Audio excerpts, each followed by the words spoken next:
Gunshots in there.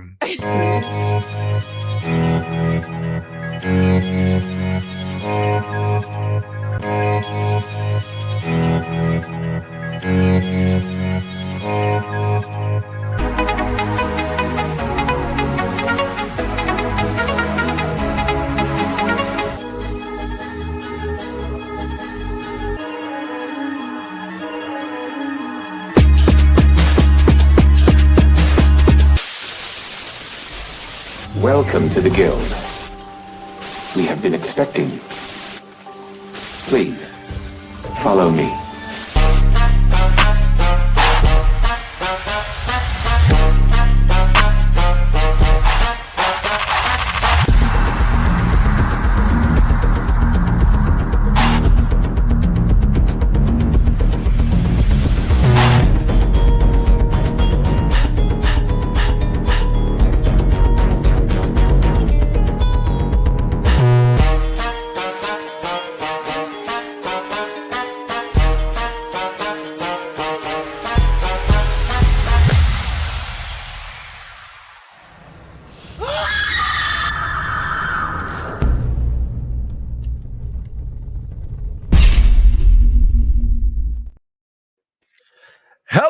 Hello, and welcome to our very latest episode of Night Quest with Doodle and CMoney. I am CMoney, and I am joined by the always lovely Doodle. What's up, everyone? Happy Tuesday, almost Wednesday. Thank you very much for rocking out with us tonight. Let's get it. Listen, you know, when we start this late, it's going to be special. Okay, now I know what type of special.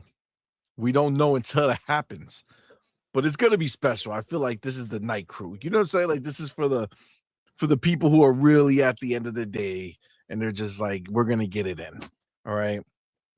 So that's the way it's going to go down. Confused? Questions? No? All right. Well, listen, it's motherfucking Tuesday, which that means we are not alone. No. That's right. We have our motherfucking homie, our boy, motherfucking Pharaoh Bazaar in the building. Shout out, man, to you, bro. Thank you for being here, man. Appreciate you. No problem. Pretty good. The late start did not bother me. I got all my adulting in prior to the show, so nice. You know, it's always good. Always a bonus. So always a bonus. Did you eat any more gigantic garlic cloves while you were waiting to start? Is that no, I had it this morning. All right. Guys, the picture that I was sent of the garlic was crazy. Okay, it was a giant. I don't even think that would fit in a person. You know what I'm saying? Like it's really big. It's really big. But shout out to you, man. Thank you for being here, my brother. Appreciate you. No problem. Listen, it's Tuesday night. We're gonna have a fun show, man. We got a lot to talk about. For sure. A lot of news. Obviously, we did not have a show on Friday, so we have a whole bunch of stuff that we kind of touch on. One of the things that had me cracking up is the newest exclusive that dropped on PlayStation. You know how they love their exclusives, how they tell us without these exclusives, your console dies. You know what I'm saying? That's what I've been told. That's what we've been told by the ponies. Well, they got an exclusive that came out. Woo! Listen, there's a reason that these things are exclusive to PlayStation, because when you release trash, there's only one console that you can release that trash on. And it's the only one that can equal your trashness, right? So that's why you do it. So you say, I'm going to release my trash on your trash. Amen. All right. PlayStation 5 has an abysmal, horrible, horrendous, some may say, exclusive that they get to parade around as their big win. You know what I'm saying? They got that dub. They got that exclusive. Shout out to them. Also, we're going to be talking about the very fun fact that when it comes to exclusives, turns out there's one thing that trumps exclusives for them. That's right. The ponies love it.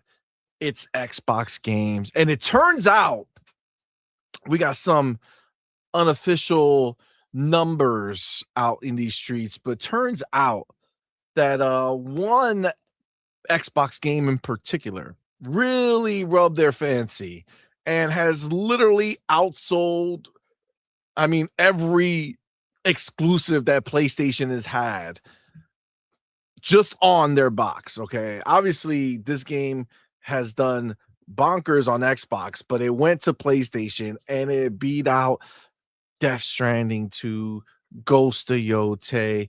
It's literally pacing a game that's in the same genre that's a first party exclusive. It's crazy, but they gobble it up. You know what I'm saying? They gobble up those Xbox games. They love them. So we're definitely going to talk about that. Arc Raiders, my new love and my new passion, we're going to talk about, has a new update, but there's some controversy about one of the skins. Like sometimes it's just like, I don't know what happened. I don't know why it had to be what it is, but we're going to talk about it for sure. We got a Hellblade 3 confirmation, which we already knew it got greenlit, but we're definitely going to talk about that. Avowed on PlayStation 5. There's a lot of little things, right? There's a lot of things that we're going to talk about. But before we do any of that, man, you know we got to shout out the homies live in the building, man. We appreciate each and every one of y'all for rocking out with us, man. Thank y'all so much. But of course, you know we got to shout out our elite members. That's right. We have our motherfucking homie, Big Boy Mike, Dark Angelic, Queen Witch, and Pal Rusted Steel Manager. And then we have our inner circle members. That's right. The homie Pragmatic Eagle, Hargy Chani, and Marvelous Marvin. Now we do have our December champs. That is the best spot for the month is our boy, motherfucking Malcolm X-Lax. That's right. Most top threes, man. He's not fucking around. Most first super chats last month was from our boy Mac22TH54.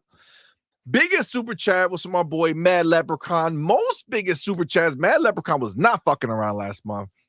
Top 3 most gifted subs last month was from our boy Ryu Gaming, Spartan661, and Broke Boy. And then most subs gifted at one time was from our boy Pal Rusted Steel Manager. Shout out to you guys for all the support, man. We do truly appreciate it. It does mean a lot to us. That being said, before we move forward, you know how we do here. You guys live in the building. You guys right now live in the building. You guys are supporting us in such a major way, man. And we appreciate each and every one of y'all for rocking out with us tonight. So thank y'all for being here. Again, I know it's late, so I do appreciate y'all rocking out. That being said, even all those nice things to say, you can't all be equal, guys. We know this. I think we all aware. It's impossible. There are 3 specials among you. That's right. The 3 people who have risen above the rest, who are watching the show from up above, not like, you know, not deceased up above, just like on a platform, you know what I'm saying? Or like a balcony while you guys are like down in the trenches, that type deal. You know what I'm saying? These 3 people are very special. How do they become special? Very, very simple. They were the first 3 people in the door. That's right. When we went live, they were the first 3 people who came in here. They saw the on point bat signal when they say, holy shit, I got to get in there. And in there they got. Now, the question is, who are these people? Well, I will tell you. Number 3 in the building, making his return to the top 3. I gotta get my book.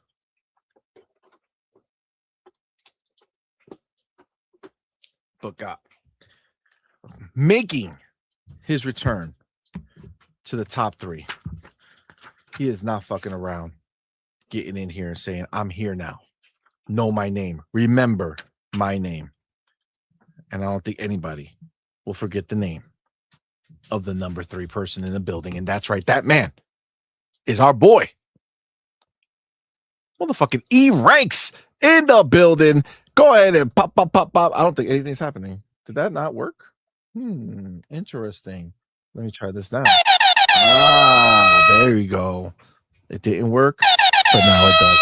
Shout out to our boy E-Ranks for being number 3 in the building, man. You're the man. Let me go ahead and write your name down right here. Third. E-Ranks. You did it. Shout out to you, bro. Appreciate you, man. Number 2 in the building. He is not fucking around. He is not fucking around. He said, I'm already on the banner for last month. I'm going to come into this bitch stronger than ever. Shout out to our boy, number 2 in the building. Ryu are gaming. Shout out to our man. He ain't fucking around. Pop, pop, pop. You know what I'm saying? Gotta hit it right. Gotta hit it right. Now, the real deal Holyfield. Who is number 1 in the building? The best bot of the night. You know him well. It is the motherfucking homie. Our boy. Game Shark in the building. Best bot of the night. Shout out to my dude. Thank you so much, my brother, for rocking out with us. Number 1, first one in. He's not fucking around. He is not fucking around. Goddamn. That's what I'm talking about. That's what I'm talking about. Shout out to our boy Game Shark. Guys, thank y'all so much. Shout out to the top 3. I gotta write this down. I also gotta update it on the banner because, you know, if it ain't on the banner, it ain't happening. You know what I'm saying? Like, that's just the reality of what it is. So I'll hit a little bit of this, a little bit of that, go like that, do a little dance, sing a little song, go around town, swing it, shake it, grab it. I don't know what sequence of events that was, but believe me, it was necessary. Hold on. It's almost done. Gonna make it. Gonna make it. All right. And made it was beautiful. Look at that. All done. You're in there. You made it, guys. Thank y'all so much. But of course, man, y'all know how we do here. You guys live in the building right now. You guys supported us such a major way, man. And you know we have to shout out our homies who are live in the building right now. Now, I do see our motherfucking homie, Amit Kumar. Shout out to you, man. Thank you for being here, my brother. Let's get our boy Game Shark in here because he's already starting us off with some bars. All right. Let me paint the picture real quick. First message he said was, "What's Code Violet?" Good question. Nobody wants to know what that game is anymore. Okay. Nobody wants to know. It's a game from, what's the name of their Team Kill? I think that's like Team Kill Switch.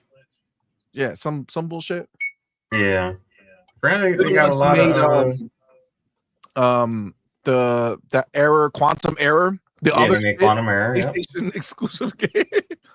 Well, they apparently exclusively shit games for them. Go ahead. What were you gonna say? People are calling them out because they're saying that the reason that they only release to PlayStation is because PlayStation has the weakest refund policy. Are you shitting me? Yeah, because the moment you download a PlayStation title, you can't get a refund. So, and they're the only ones that do that. So they're saying that's the reason that they make all their games exclusive to PlayStation. But they told us that it was too difficult to make a game for the Xbox Series S and the PC. You know, they said they won't release it to the PC because they want to protect their artists. Yeah. That's right. They don't want they don't want anybody to do a mod to strip the horrible graphics of a character that they have on the screen.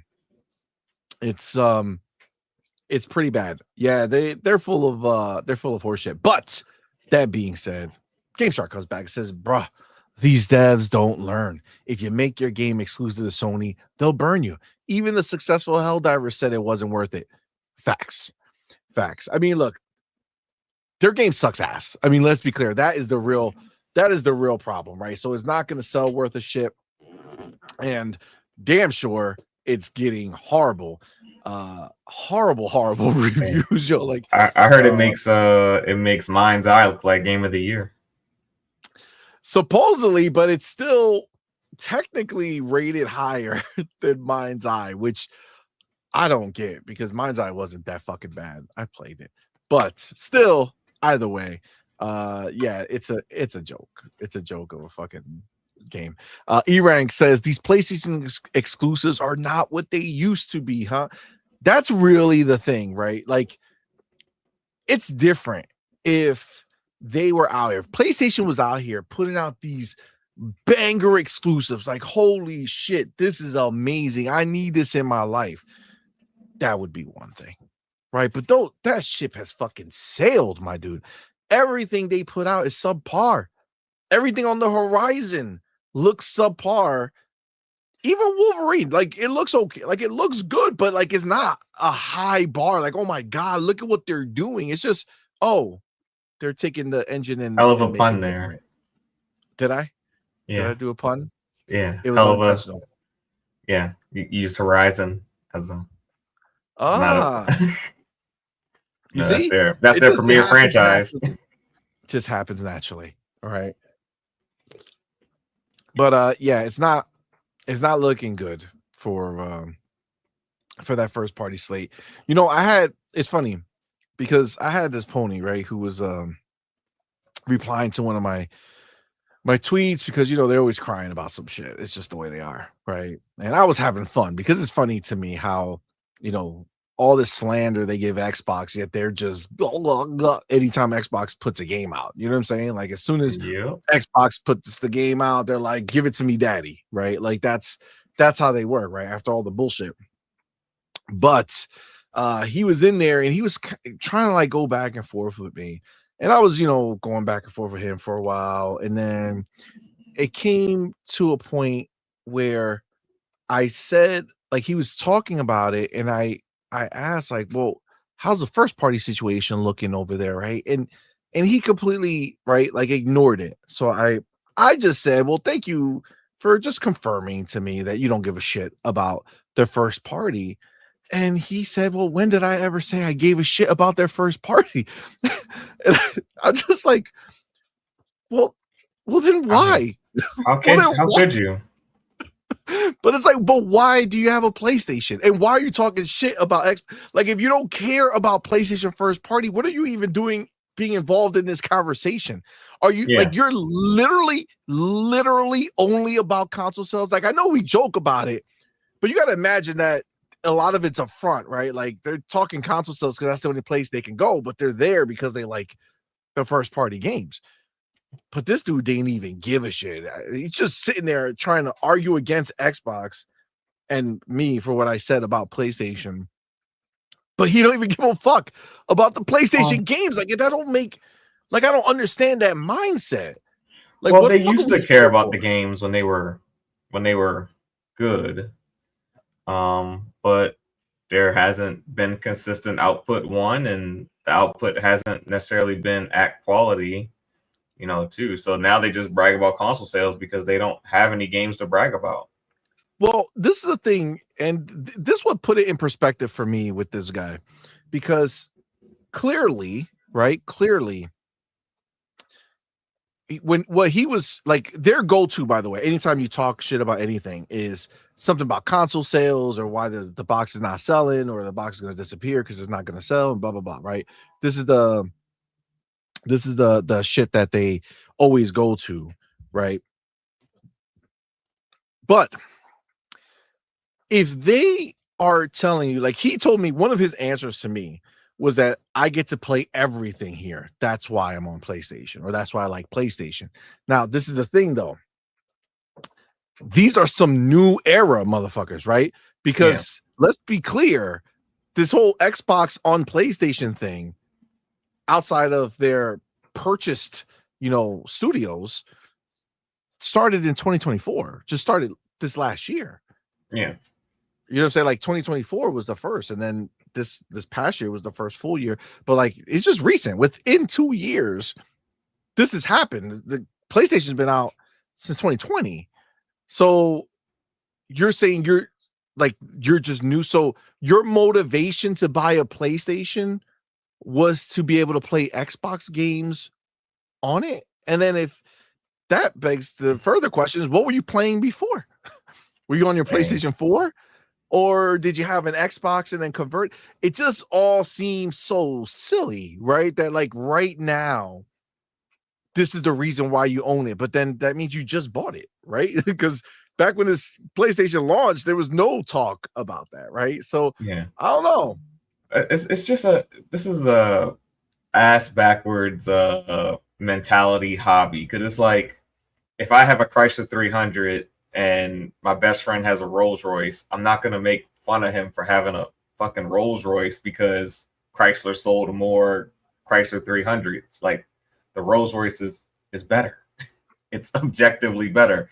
And we're in a space right now where the Xbox is objectively offering a better service. They're offering more quality games. They're doing things that are just objectively better than what PlayStation is doing. And then you have these people who are like trying, I guess, to mind fuck other people into thinking that's not the case. Like mind fuck them into thinking a Chrysler 300 is better than a Rolls Royce Phantom.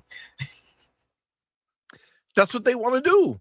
That's what they want to do. And it's like I get it. Like, listen, if you can only afford a Chrysler 300, or if you really only want to buy a Chrysler 300, then to you, that's your Rolls Royce, right?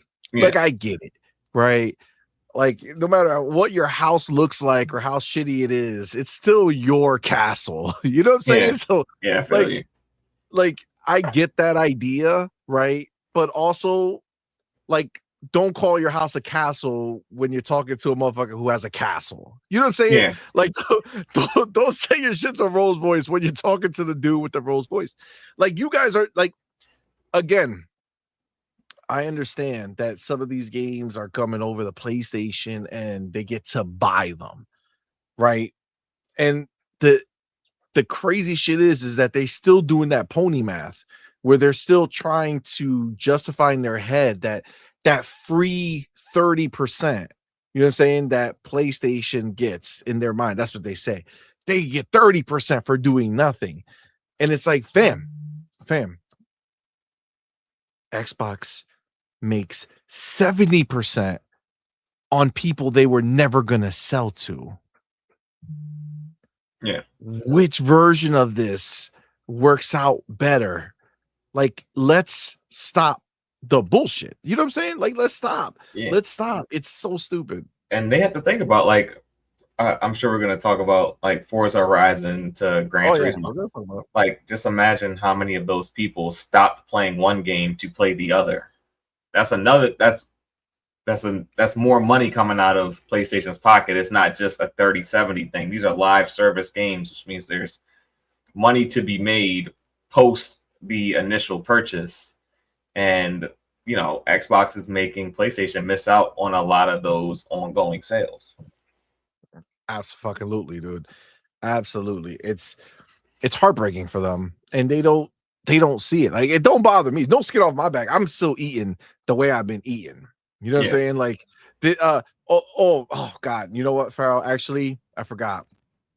I'm so mad at Microsoft actually right now because they didn't go out of their way to outbid PlayStation for Code Violet. God damn. Why would they do that to us? They don't give a shit about us, bro. Somebody did some digging on Team Kill Switch, and apparently like they might be operating illegally in whatever state that they're operating in because their business was dissolved for tax reasons. So they got a whole other set of issues that are, you know, potentially coming their way. So yeah, that studio is just a scam studio at the moment. I would just stay away from purchasing anything that they make. I mean, that's a great warning because I think it's a bad look to go ahead and to even think about using anything they put out there. So yuck, caca, bad, malo, don't do it. All right, let me get the homie motherfucking Razor Ultron in the building. Shout out to our boy Razor, man. He went ahead and gifted an on-point for gamer membership, man. Shout out to my boy Razor. Y'all know what to do. Put that motherfucking welcome to the family emoji in the chat. Welcome our newest member, man. We appreciate you for rocking out with us. And of course, our boy, Razor Ultron. Thank you, my dude, for going ahead and gifting that membership. Y'all know what y'all got to do in the chat. All right, our boy Razor, you know what he wants. Go ahead and get that motherfucking FB emoji. That's right, that FB emoji. Put it in him. You know what I'm saying? You know what he wants. Let him know. Let him know that you care. All right, that's what's up. Appreciate you, man. Thank you very much. Oh snap! The motherfucking legend back in the building. It's been too long. So happy to see our motherfucking homie Big Migs in the building. Shout out to our boy Big Migs, man. Yo, so glad to see you doing well in the chat, man. Our boy, he's gone through a lot, man. So happy to see him in here. So appreciate you being here, bro. Shout out to our boy Big Migs. That's the fuck I'm talking about. Good to see you, man. Good to see you, homie. That is what is up, bro. Appreciate you for being here, bro. Oh my God, let's go. Big Mig started us off right. Says, bro, Code Violet looks worse than Dreamcast guy's teeth. Oh shit. Wow. Man, yo, fucking God. Dreamcast he's been living a life. He had nobody to give him smoke for so long. Look at that. First time back and forever. Dreamcast already got the smoke. That's it. Can't waste no time. That's what I'm talking about. That is awesome, man. Shout out to you, bro. Thank you, brother. Appreciate you. Of course, we have our boy motherfucking Pragmatic Eagle in the goddamn building. Member for 11 motherfucking months. Almost a year, bro. Shout out to you, Pragmatic. Appreciate you, my dude. Says not to pile on. Well, please do, sir. Says, but how PlayStation looks now is how it has looked for 3 gens. Take away third-party exclusivity, and you see that Sony is and has been mediocre as fuck. IJS. Facts is facts. IJS. IJS. God damn it, Farrell. What does IJS stand for? I'm just saying. I'm just saying. There you go. See, I knew it. I knew it, but it wasn't, you know what I'm saying? It wasn't projecting the way I wanted it to come out. All right. So I'm just saying facts is facts. Listen, I definitely can see that, right? Like, let's be clear. Xbox, you know, there's a reason why it's my preferred platform, right? They just make shit that I like, right? Like, I just prefer what they put out. I have the entire time, even when they made things that maybe were not as popular or whatever it is, I just tend to vibe with their shit. It's just what I've done. PlayStation, on the other hand, always filled a very like small niche for me. And you're right. If you take away the third-party exclusivity, you know, the amount of franchises and games that matter are minuscule. Yeah. I love The Last of Us, but that's 2 games. Hey. Uncharted, love those, but that's how many generations? You know what I'm saying? Like, there's not a ton of games that I'm like, oh my God, this place. Like, I'm not a God of War person, right? I enjoyed, 2018, fine, but I'm not like a fan. I'm not somebody who's like, oh my God, how I love this thing. I don't even know. I'm not a Gran Turismo person. I'm definitely not a Horizon person. The fuck else do they make? I don't even know what they make. Like, I feel like I can't even. I have no idea. Hiroki said they don't have nothing. He did. Hiroki don't lie. Okay, Hiroki don't fuck. When he comes out to talk, he's only talking real shit. He ain't out here putting on no song and dance. That motherfucker don't even smile. That's how you know that motherfucker does not smile. Hiroki come out and he just looked dead at the camera like, man, shit ain't right. We're trying to fix it. Next gen. What are you talking about? Next gen? I don't even fucking know what we're gonna do with next gen. Don't question me on that. People are like, you do have IP. You have Parappa the Rapper. You have Infamous.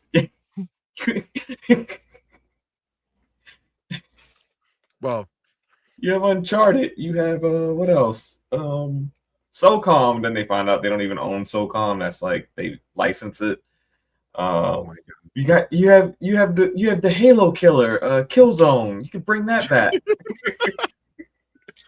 They're like, motherfucker, why we're gonna bring that back? You didn't show up the first time. Oh my God. Bring back Concord. That's the problem. That's the problem. It's better than Marathon. Yo, anything's better than Marathon, bro. I think dead ass. I think Concord would technically be better than Marathon. I really think that. I think Marathon is so dead. It's not even funny, especially now. Like, this is the thing. I used to think that Marathon was fucked before I played Arc Raiders. You know what I'm saying? Like, before I got into that genre of game, I thought they were fucked. Like, holistically. But now that I've played Arc Raiders and that I consistently played and I'm super into it, I know for sure it's fucked, because there's nothing about what I've seen that would ever make me say, yo, put Arc Raiders down so that I can go play that shitty Marathon. I'm sorry. I don't care. You give that shit 10s. I don't care. You ain't going to see me in that fucking game. Yeah. And I don't think Concord was bad per se. They just had all these wonky characters that nobody cared about. And nobody wanted to be them. Yeah. So it's like, I think that's what killed it faster than anything else. And the fact that it was $40. If it was free to play and they actually had like some characters that people wanted to play with, like better skins, I think the game would have had a little bit more legs than 12 days. Bro, that shit was dead from before it even released. Yeah. And Marathon seems to be literally kind of going in the same direction, but Arc is not. And we're definitely going to talk about Arc because goddamn, I love it. But there is a little controversy that even I was like, for real? Really? Why? Why would you do that? But we're going to talk about it. We're going to talk about it. But shout out to our boy Prag. Oh, shit. What the fuck has happened? Our boy, Pragmatic Eagle, has just dropped 20 plus 10 all point for game memberships. My dude just dropped 30 all point for game memberships, man. Shout out to my motherfucking homie, Pragmatic Eagle, man. That's what I'm talking about. Appreciate you, my dude. Much, much, much appreciated. Y'all know what to do. Put that motherfucking welcome to the family emoji in the chat. Welcome our newest members, man. We appreciate each and every one of y'all for rocking out with us, man. We do appreciate y'all. But of course, our boy, Pragmatic Eagle. Now listen, you got to go ahead and show him some love right now. Okay? That motherfucking FB emoji, you got to get that shit in there and let him know.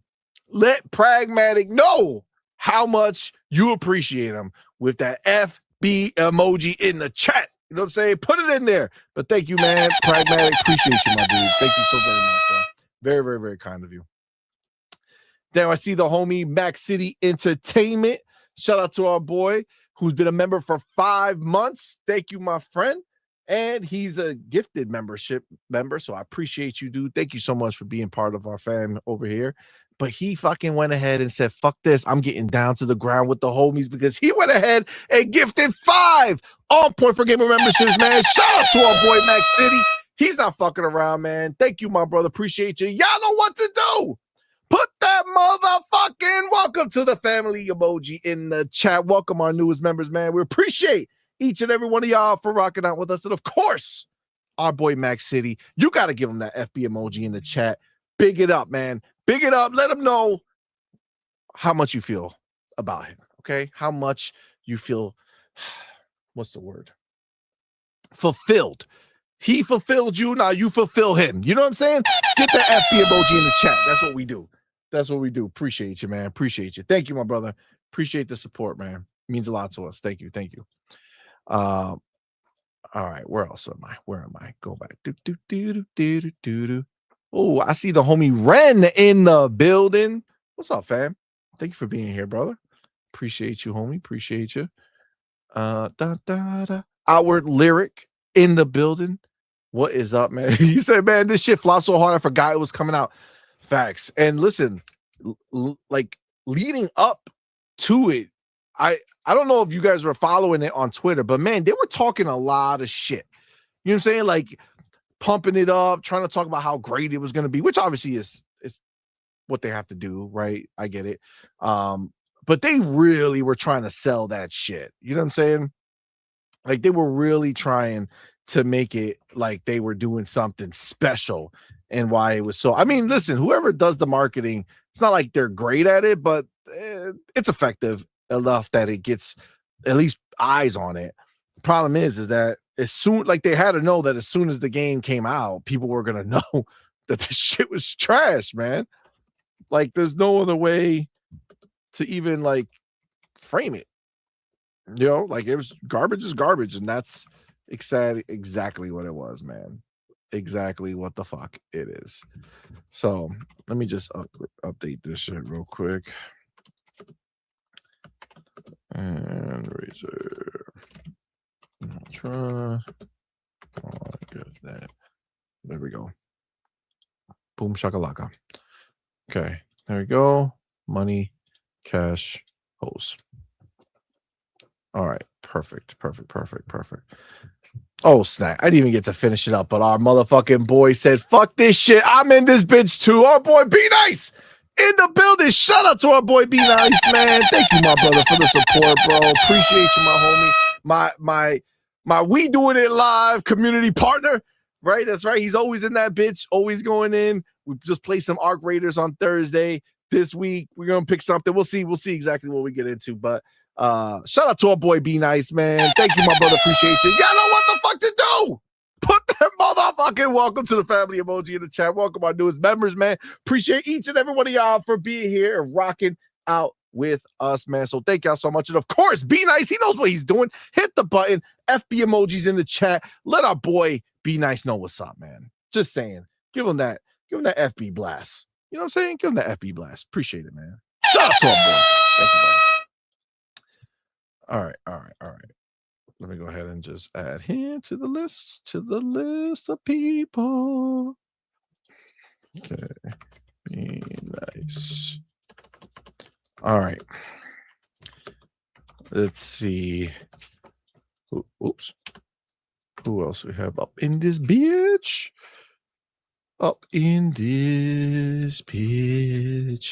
That beautiful singing just for you guys. I've been practicing. You know what I'm saying? I haven't really, but I feel like I have in some way, but not completely. But you know what I'm talking about. Where am I? I see Junior's Gaming. What's up, man? Thank you for being here, bro. He asked if you're hyped for Marvel Token. I mean, I'm not like a fighter fan. You know what I'm saying? Like that. Are you, Farrell? I mean, it looked cool. That's that PlayStation Marvel game that they actually made. Like that was a legit, you know, them going to them to make it. Yeah, I think the game looks legit. I'm not much of a fighter to the point where, I mean, I'll end up buying it at some point, but I'll play it sparingly. Like, you know, when I'm in the mood for it. Like I bought Street Fighter 6, but I didn't buy Tekken. And I'm sure I'll buy Tekken at some point, but it's like those are games that, you know, you just get away, have a little bit of fun with, but it's not like my diehard go-to. Like I bought Sparkling Zero too. And they're games that like I kind of dabble in, but don't, you know, fully play. If they got a good story mode, then yeah, I'll play through the story mode of each of the characters I like, and then I'll probably be done with the game for the most part.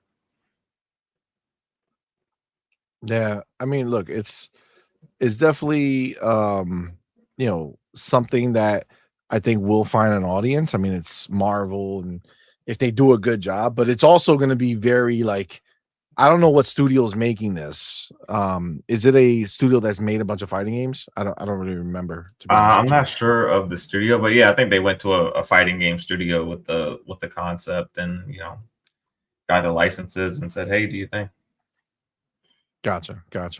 All right, well, I think is it the same studio that made Guilty Gear? It might be that same studio. Maybe. High Noon. That's a good question. Yeah, I'm not big on it, so I don't keep up on it, but I mean, it looks promising. We'll see how it does. Shit like that, like even if it came back perfect 10s and they say it's like the best fighting game in the world, like I'm not it. You know, like if it was coming to Game Pass, I'll fuck with it, but I'm not gonna buy no fighting games, man. I already passed. I used to do them. Maybe the only one that would be able to get me is a DC, the DC, was it that Batman Injustice, the superhero one? Injustice. That one I really liked. That one might get me, But I'm trying. oh snap, we have our boy Pal, and he Arc put System Pal works. Xbox for life. Oh yeah, Arc. Yeah, that's they're really Arc good. System work. Yeah, they make the Yeah, Guilty Gear games. I that think should be a banger for the people who like that shit. That should be a banger for sure. yeah, they do make Guilty Gear. Yeah. So Pal, Rusty Steel Manager, has become Pal Xbox for life. Shout out to our boy Pal. Thank you, my brother. Appreciate you, homie.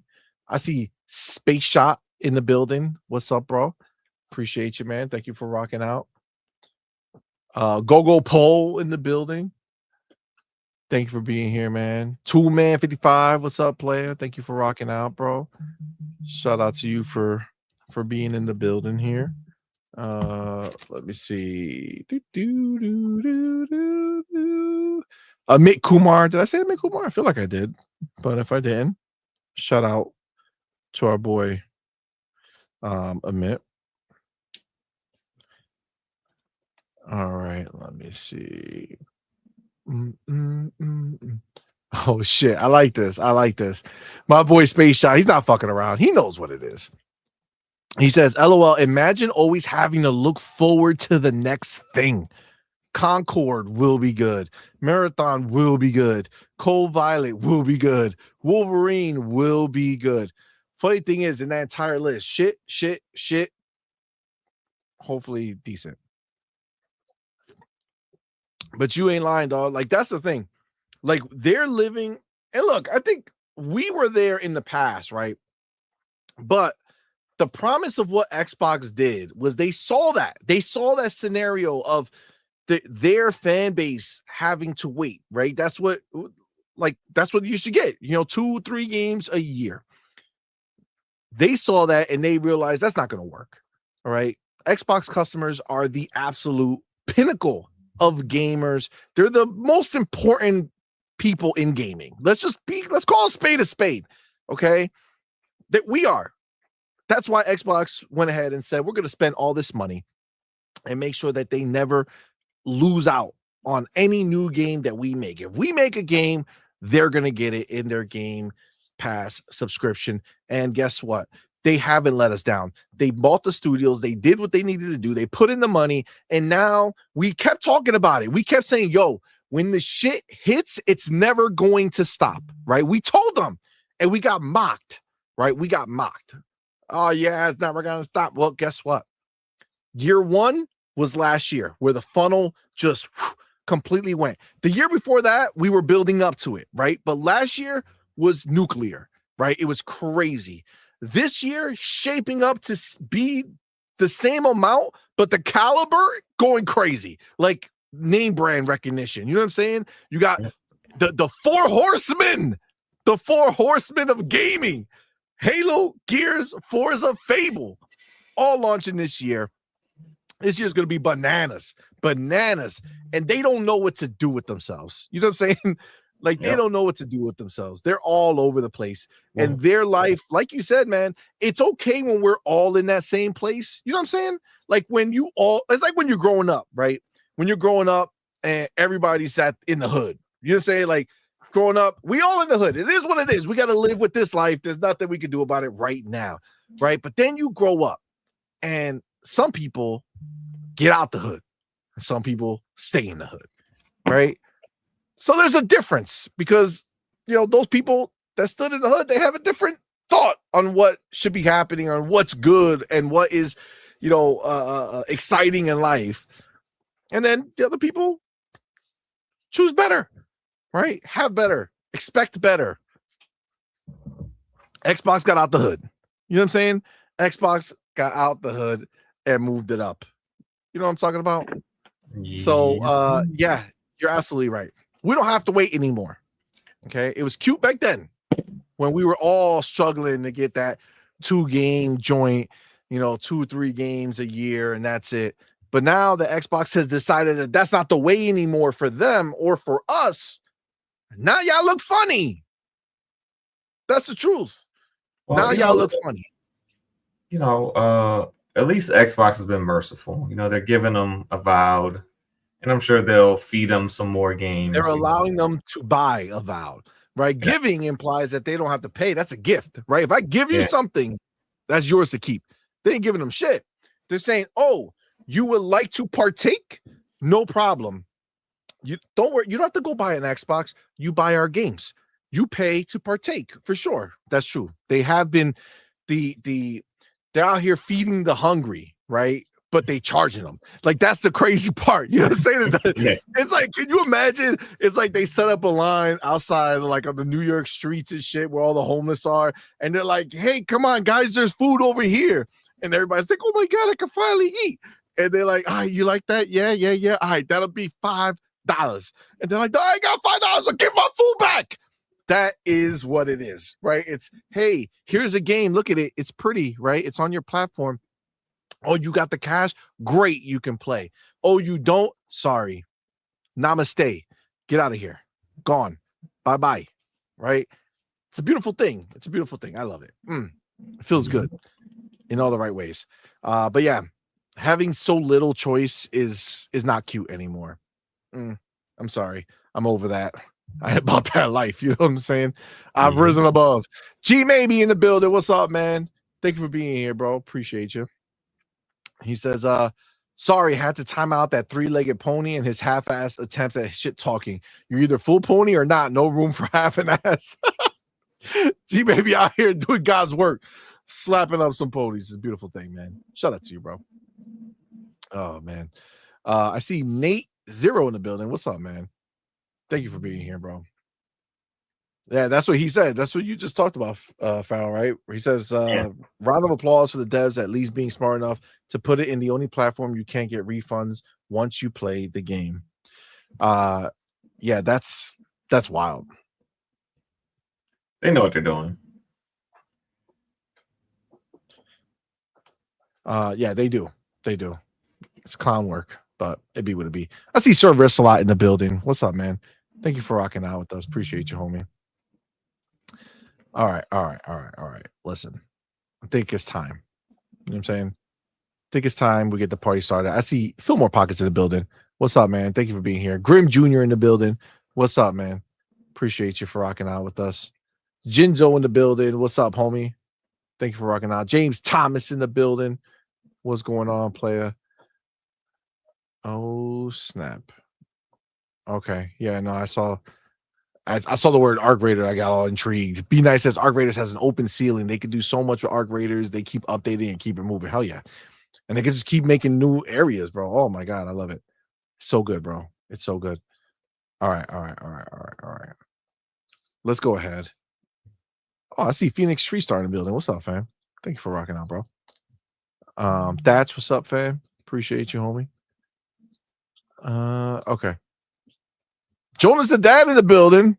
What's up, player? Atogi. What's going on, fam? Simple Jack in the building. What's up, bro? Oh, he dropped some bars on Arc Systems. He says Arc Systems is making token. It looks fire, but they got a lot of work to do from the beta. The tax system just doesn't feel right. Invincible Versus had a better beta. Oh, they already had a beta for this shit? Yeah, they had a closed beta just recently. Yeah.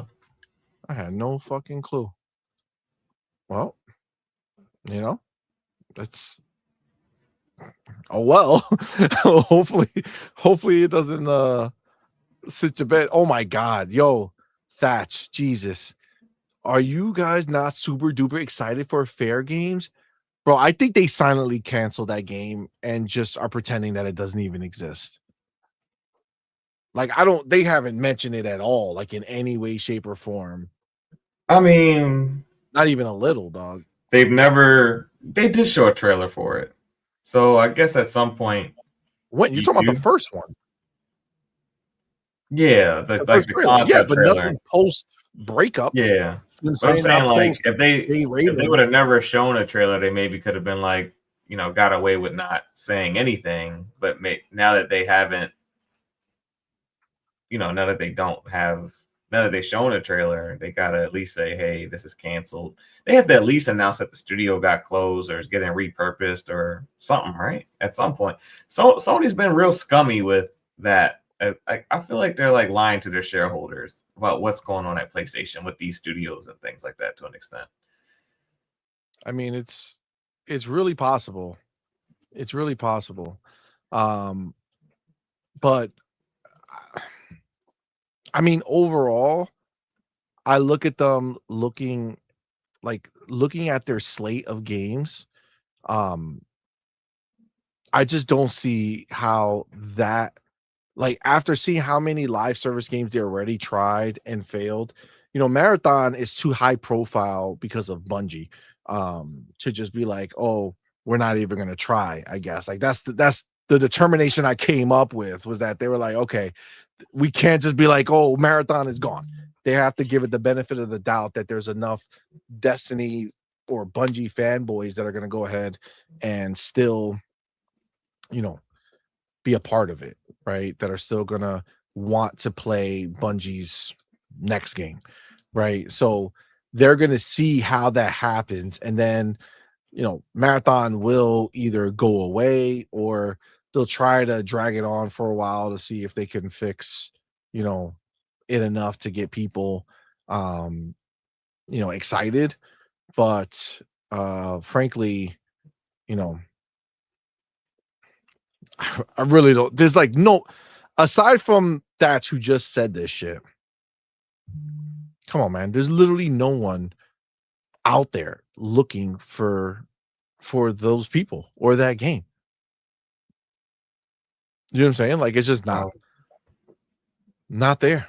I mean, Not if there, dude. they announced we're having a special state of play tomorrow for Bear games, their numbers would, no one's showing up for that. Like, No. what's that one supposed to be? That's not an extraction shooter. That's like it's supposed to be a heist game. Like, they're going after all these niche genre live service titles, and they don't have any interesting concepts. They're just kind of stealing other people's concepts, but it takes you 5-6 years to steal it, and by then the next, you know, thing that's hot is out, and you're not ready for it. So I don't know what they're doing, but, you know, God bless them. That ass, like, it's a crazy situation, but at the end of the day, you know, we just keep it moving, because there's so much that we can be talking about when it comes to gaming, especially when it comes to a certain place that exists, like PlayStation, who determines that they want to have exclusive games come that they didn't make, and certain fanboys want to pump up those games until said games are proven to be horrendous. We're going to get the show started with the first chapter. Let me go ahead and do my timestamp. Okay. Chapter 1. Mm-mm. Mm-mm. Mm-mm. Mm-mm.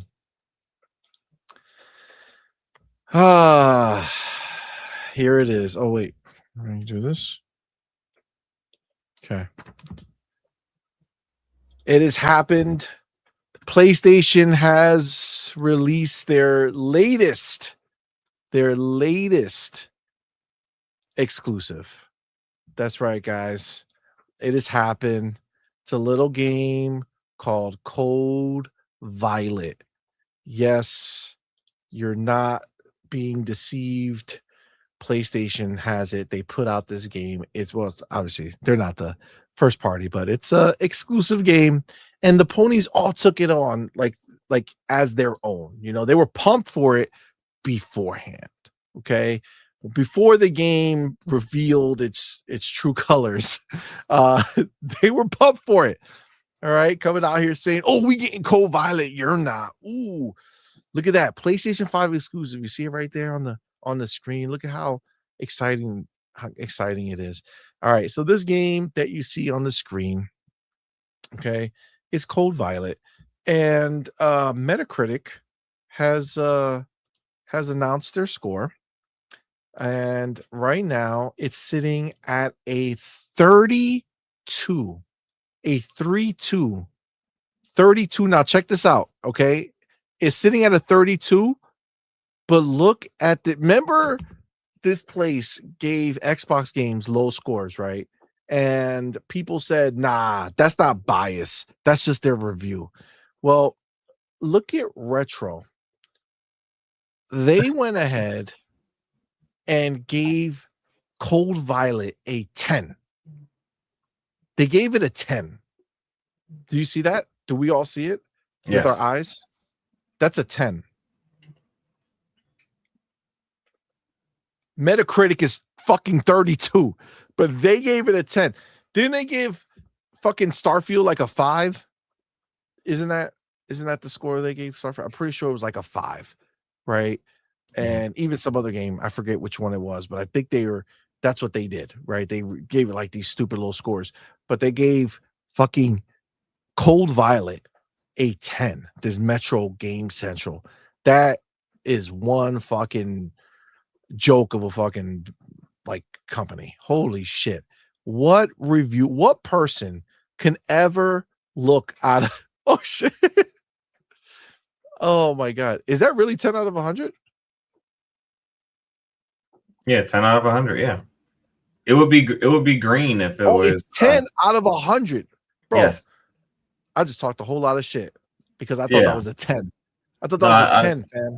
I thought you recognized it as being like a 10 out of 100. No. I thought that was a real 10. I started looking at all the numbers. I got confused. That's all right. It's worth it. It is worth it to see that they gave it a 10. That's better. At least that makes me feel better. Why the fuck did I go here? All right, that's way better because that would have been horrendous. Okay, so that's good. I really thought that was a 10 out of 10, dog. I was like, yo, they're cracked. No. Okay, this is way better. All right. Look, I said pragmatics. Thank you for not letting me look like a fool by myself. He says, I don't know how meta works. I thought the same thing. See, thanks, Prag. I felt that way too. I don't know why I looked at 32 and then saw the 10. I thought the individuals were still out of, 10 go with the colors. Yeah, colors make more sense. Okay, well, red, yellow, green. Yeah. So Metro gave that shit a 10. They went all in. And slapping that shit up. Holy shit. Man, look at the game. They used the fucking PlayStation symbols on the game to make it like more PlayStation. Is that what they did? That sounds it's like they literally used it on the actual items. That's crazy. Yeah. Well, either way, so that's even better, right? So you have Metro giving it a 10. One had mix. Who's this? Cog Connected. They gave it a 55. Then everyone else just went in underneath. Fucking IGN gave that shit a 40. God damn. Push Square, IGN 40, Noisy Pixel 20, Saudi Gamer 20, Metro 10. All right, well, listen. Good on Metro for not being that much of a piece of shit. All right, they're just trashy for what they did to the Xbox games, but this is fair. This is fair. It's a problem. Did you hear that they also Metacritic deleted a bunch of user reviews? Did you hear about that? No, I didn't hear about them deleting the user reviews. I mean, I think that's like they're trying to crack down on people who are reviewing it without like purchasing or playing the game or something. Well, they were doing like the opposite of review bombing. It was like review glazing. Like there was a bunch of 10 out of 10s and they just deleted them all because like who the fuck's giving this game a 10 out of 10? 10 out of 100? Yes. 10 out of 10? No. Right. But yeah, man.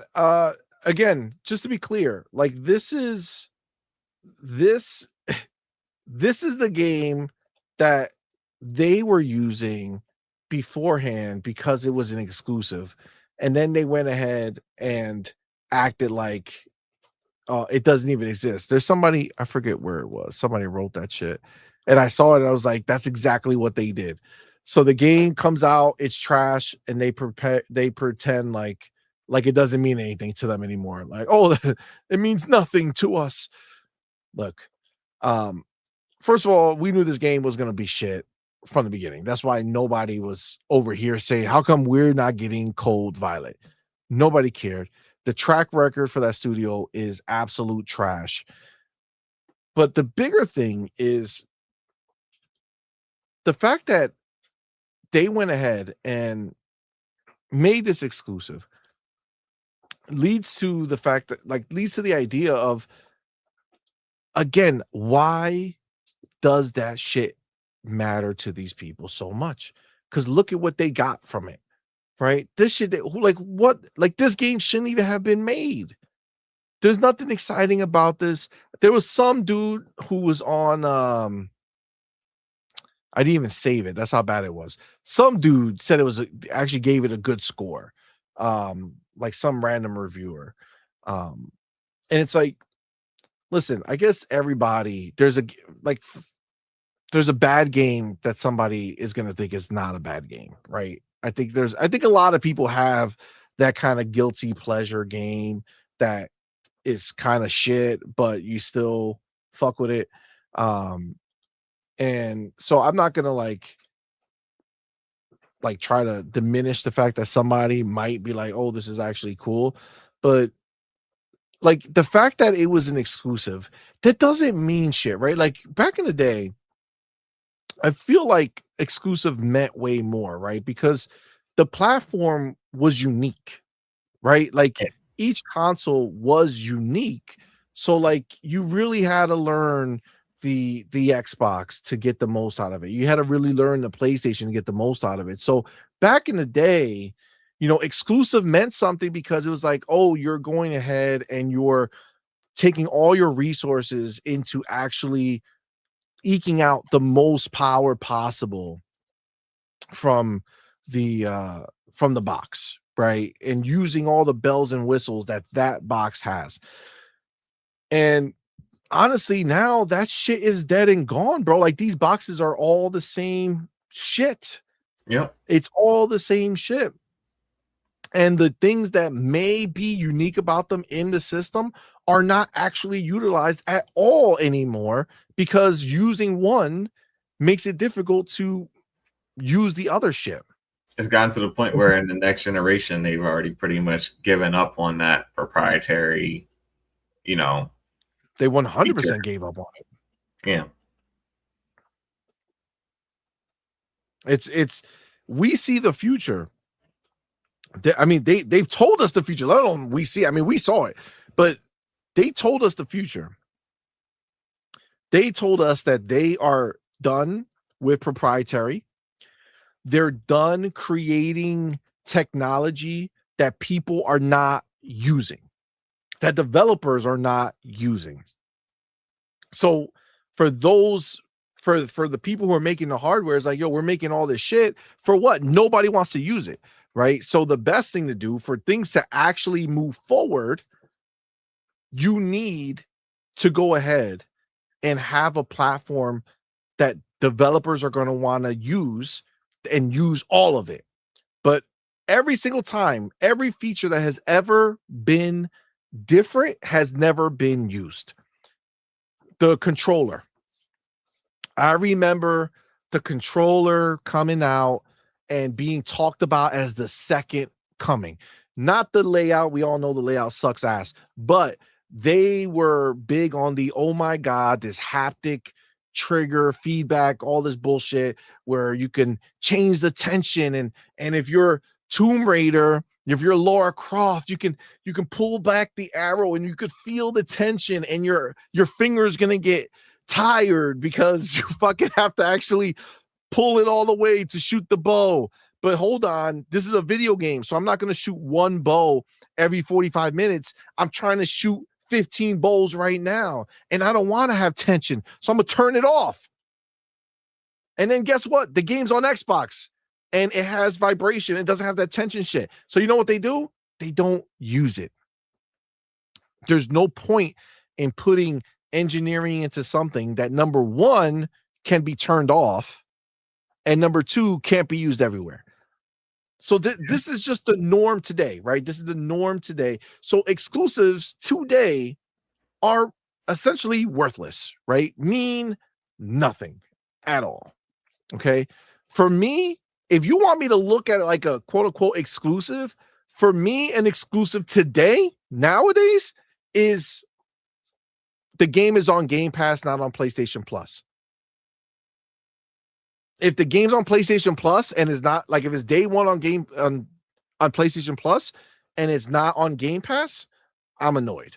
Like that is a motherfucker. Like if I wanted the game, obviously we know, to be clear, nothing goes over there. Woo, crack myself up a little bit. Nothing goes over there day one that is impactful. Okay. It's only little shit or shit we get both the same day. But outside of that, like that's what's an exclusive to me. That's what matters to me now. And I don't even mean it like I don't care if it's over there or not. I just mean like I get it on Game Pass. That's all I care about. If it's on Game Pass, goddamn, that's a fucking beautiful, beautiful thing.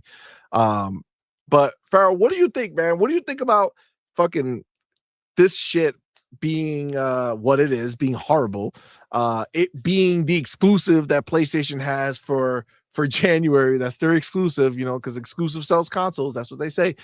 Is this gonna do it for you? If you don't have a PlayStation, are you saying to yourself right now, this is it? I gotta go get me one because fucking this exclusive Cold Violet game just fucking hit. You know, for a PlayStation gamer, maybe because you know they just like photo mode and pretty graphics, and it looks like it kind of hits on that part of it. You know, they're used to movie games anyway, so you know they're not looking for any type of real gameplay. So I would say possibly, you know, if you're a pony, this 50 game might be right up your alley. You know, based on what I'm seeing here, I'm sure I haven't seen the parts of the game that are jacked up, but So you're saying, just to be clear, that a pony and a 32 Metacritic game, match made you in know, heaven. they can do their photo mode. You know, she lit up purple for a second. You know, it got the little camera angle fixated on, you know, the areas of they like to see. We learned from Hellblade, so I can see them indulging in this game. They're not looking for gameplay, so No, they're not. I mean, look, the fact that so many people, even on Twitter, like, to be clear, like not just the critical reviews that are out there or any reviews that would end up on Metacritic, just straight up on Twitter, the amount of people who have played it and just hate it, like not, oh, this is not great, just literally horrible. And let me go over here real quick, because I will let's look at what the streets are saying. Okay, so you have, well, this is about some posts that they have. Okay, let's get there. No, this one right here. This dude, G-Man Lives, 55,000 followers, right? Says Cold Violet is easily one of the worst games I've ever played. I'm genuinely baffled to how the developers think that they can charge almost $80 for crap like this. I've played $10 Unreal Engine asset flips on Steam that are better, and that's saying a lot. IGN's 4 out of 10 was too generous. Now, a lot. It does. I mean, you know, those are some pretty damning words, right? And again, like understanding that, like, it being a PlayStation 5 exclusive is actually going to give it a little leg up, right? Like people are going to be a little more hesitant to say that it's trash, right? Like that's just the natural thing that happens if it's PlayStation related, right? Like it's an extra step that has to be taken to actually say that it's not well or not good.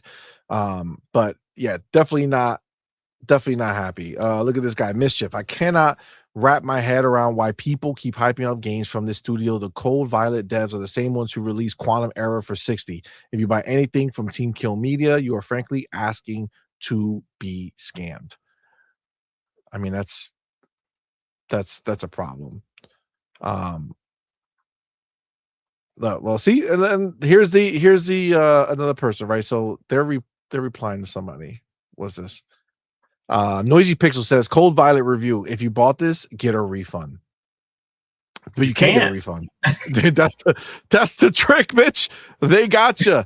You can't get the refund.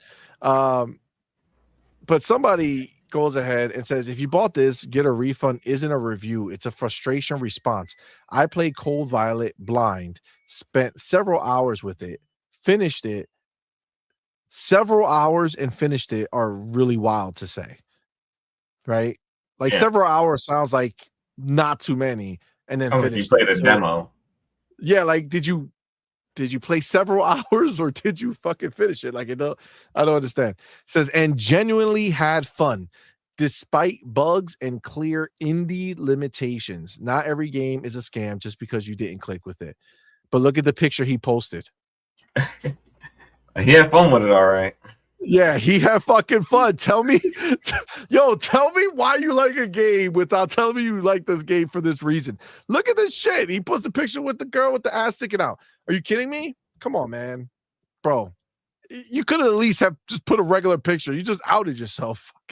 What a loser. Holy shit. Oh, my God. Oh, I saw that too. Did you see that? So, this lady put Cold Violet Devs blocking anyone who doesn't say it's the best game ever made. Somebody posted. I wonder if it's gonna be here. Oh my God, what is this?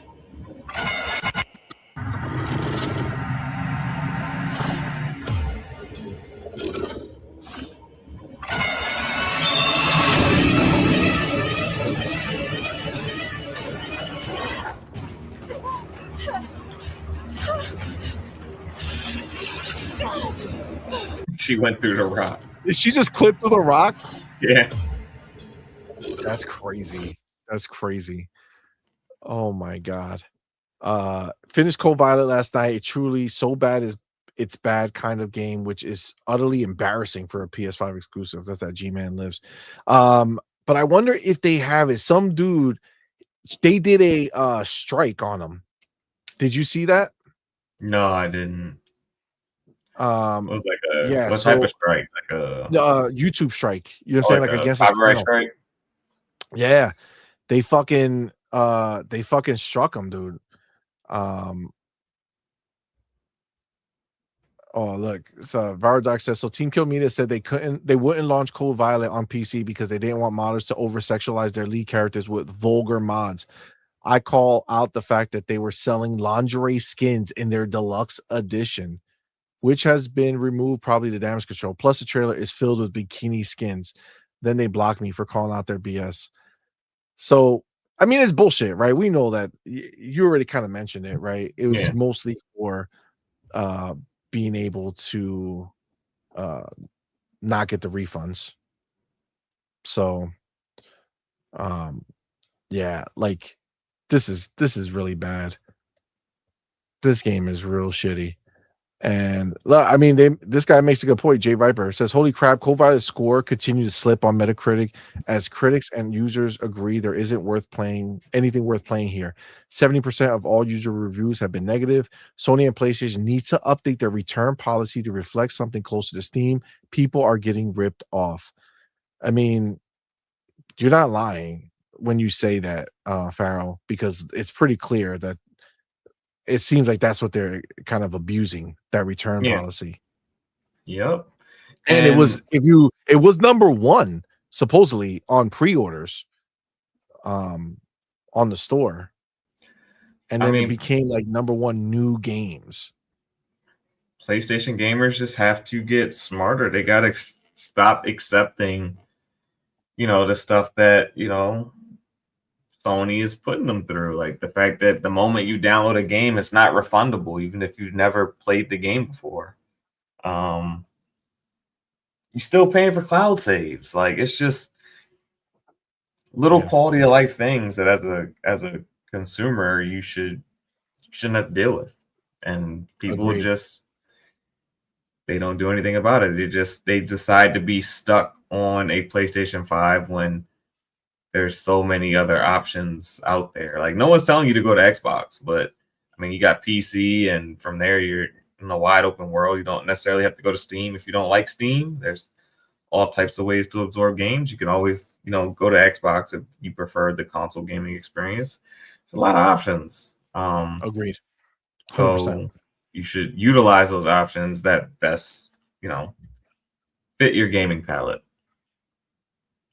100%. Like, it's not even funny. Like, at this point, you're just you're on the fucking Titanic. Just get off. There's nothing over there that's worthwhile. But yeah, Jay Viper's the one. Look, they copyright struck him.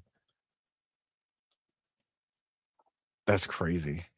Well, listen, I think it's pretty clear that that this PlayStation exclusive didn't help them. It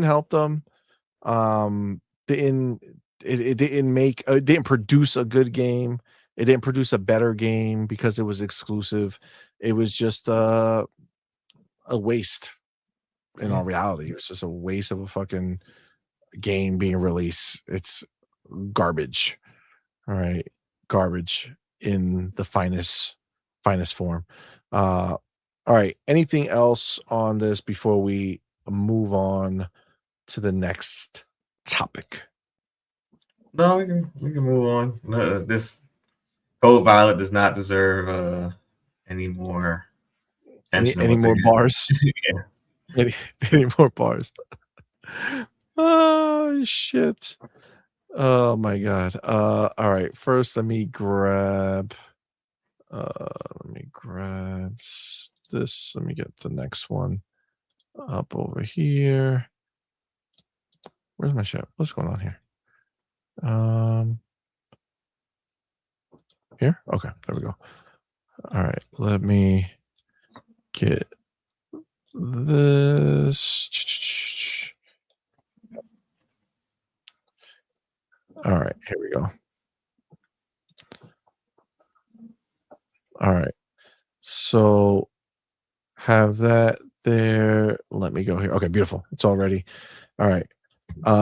Before we take the chapter, let me go ahead and get my motherfucking boy, Marvelous motherfucking Marvin, in the building. Shout out to my boy, Marvelous Marvin. Went ahead and gifted 10 on Point for Gamer memberships, man. Shout out to our boy, Marvelous Marvin, man. Thank you, my brother. Appreciate you, my dude. Very, very much so. Y'all know what to do. Put that motherfucking welcome to the family emoji in the chat. Welcome our newest members, man. We appreciate each and every one of y'all for rocking out with us. Thank you so much. And of course, our boy Marvelous, man. Thank you, my brother. Appreciate that support. Shout out to our boy. Y'all know what you need to do. Go into the chat. Throw those FBs in the air, baby. Throw those FBs in the air. Let Marvelous Marvin know what you feel about him, man. Thank you so much, bro. Appreciate that support, dude. All right, let me update this. Go over here. Nope. This one here. Marvelous Marvin 10 gifted. All right. Okay, beautiful. Done. Go here. Bam. Done. Beautiful. All right, there we go. Shout out to the homie, Marvelous Marvin, who went ahead and followed up with a $2 super chat. Appreciate you, man. First super chat of the night, actually. Thank you, my brother. Appreciate you. It says, excellent live streams and videos. Thank you, sir. Appreciate you, man. Much respect to you. Thank you for the support, brother. All right. We are going to move on to the next topic, okay? And I do have the timestamp here. Okay. All right. And then I do have it ready to go here. Bam. All right, guys. Listen, this is a monumental moment. Okay. We need to take this in right now. This is very, very important. Forza Horizon 5 a 4-year-old Xbox first-party game has gone ahead and reportedly topped over 5 million sales on the PlayStation alone. 5 million sales. Bro, first of all, shout out to fucking Microsoft. Gotta give a little tap for that, because they went ahead and made an amazing decision going ahead and taking these ponies lunch money. It's fantastic. I feel like Xbox is the bully on the block. You know what I'm saying? Like, they show up and they're like, yo, I'm here. Buy my game. And then they take their money. 5 million. 5 motherfucking million. Now, you gotta understand and put that in perspective. Death Stranding Part 2, the game that the ponies claim that they love. That's so amazing, revolutionary. Oh my God. Nominated for Game of the Year. Well, that did not go ahead and get 5 million sales quite yet. Ghost of Yote. I know you may be asking yourself, man, Ghost of Yote had to do it. No, they have not surpassed 5 million in sales. Do you know who passed 5 million sales? Yeah, that's Forza Horizon 5, Xbox first party game.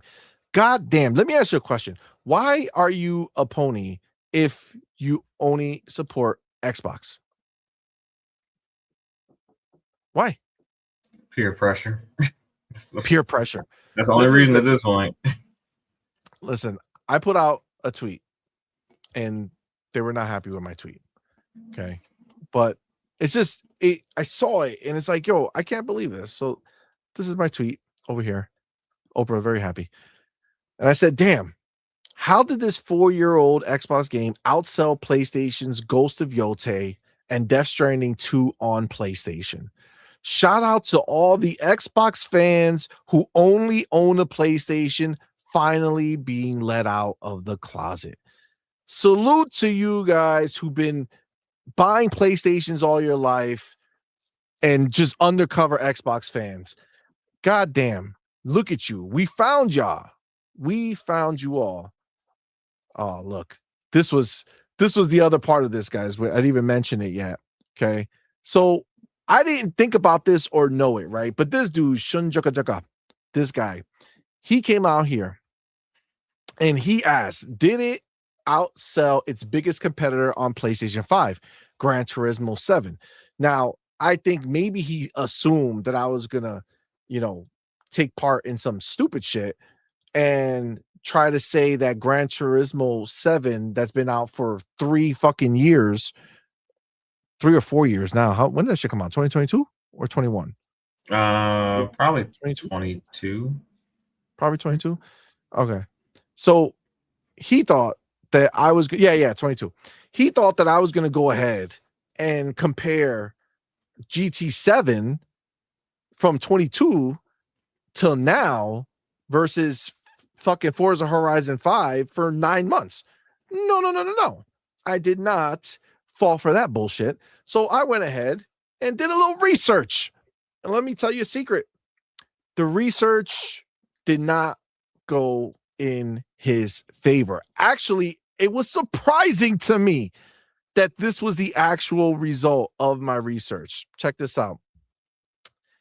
It says estimates suggest that 4 to 6 million total units, PlayStation 4 plus PlayStation 5, and don't get it twisted, guys, because they'll tell you in December of 2022, there wasn't that many PlayStation 5s. Yes, but the game dropped on PlayStation 4, and there was 100 million plus on PlayStation 4.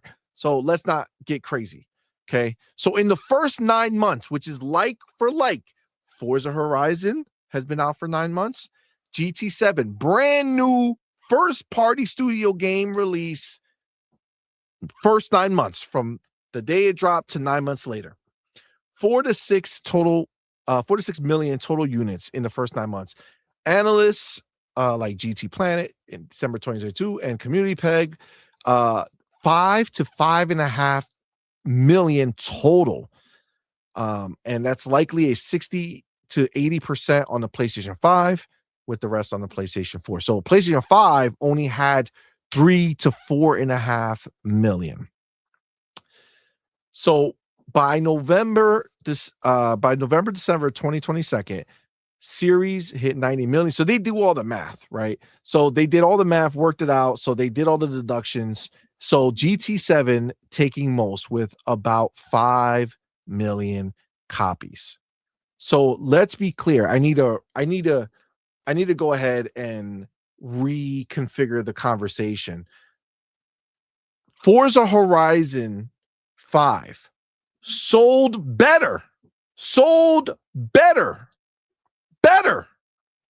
than Gran Turismo 7 on the PlayStation 5. Same time frame. First 9 months sold better. Just to be clear, okay? It sold better. But adding the other 100+ million of the PlayStation 4, you're at about 5.5 million. Roughly the same as Forza Horizon. How do you let that happen? How do you let that happen?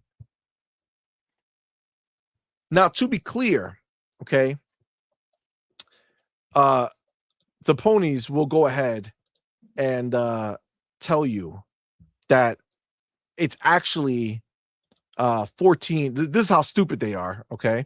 Because they know I'm not dumb, right? I'm not going to compare the lifetime of Gran Turismo 7 to 9 months of Forza Horizon 5 on the PlayStation 5, right? But if you go through it, right, you'll find the losers. And look at all this. People talk so much shit. Look at this fucking crap gamer dude. This dude, now he, you kind of know how some of these people move, right? Like some of these bigger ponies who they play stupid for a while.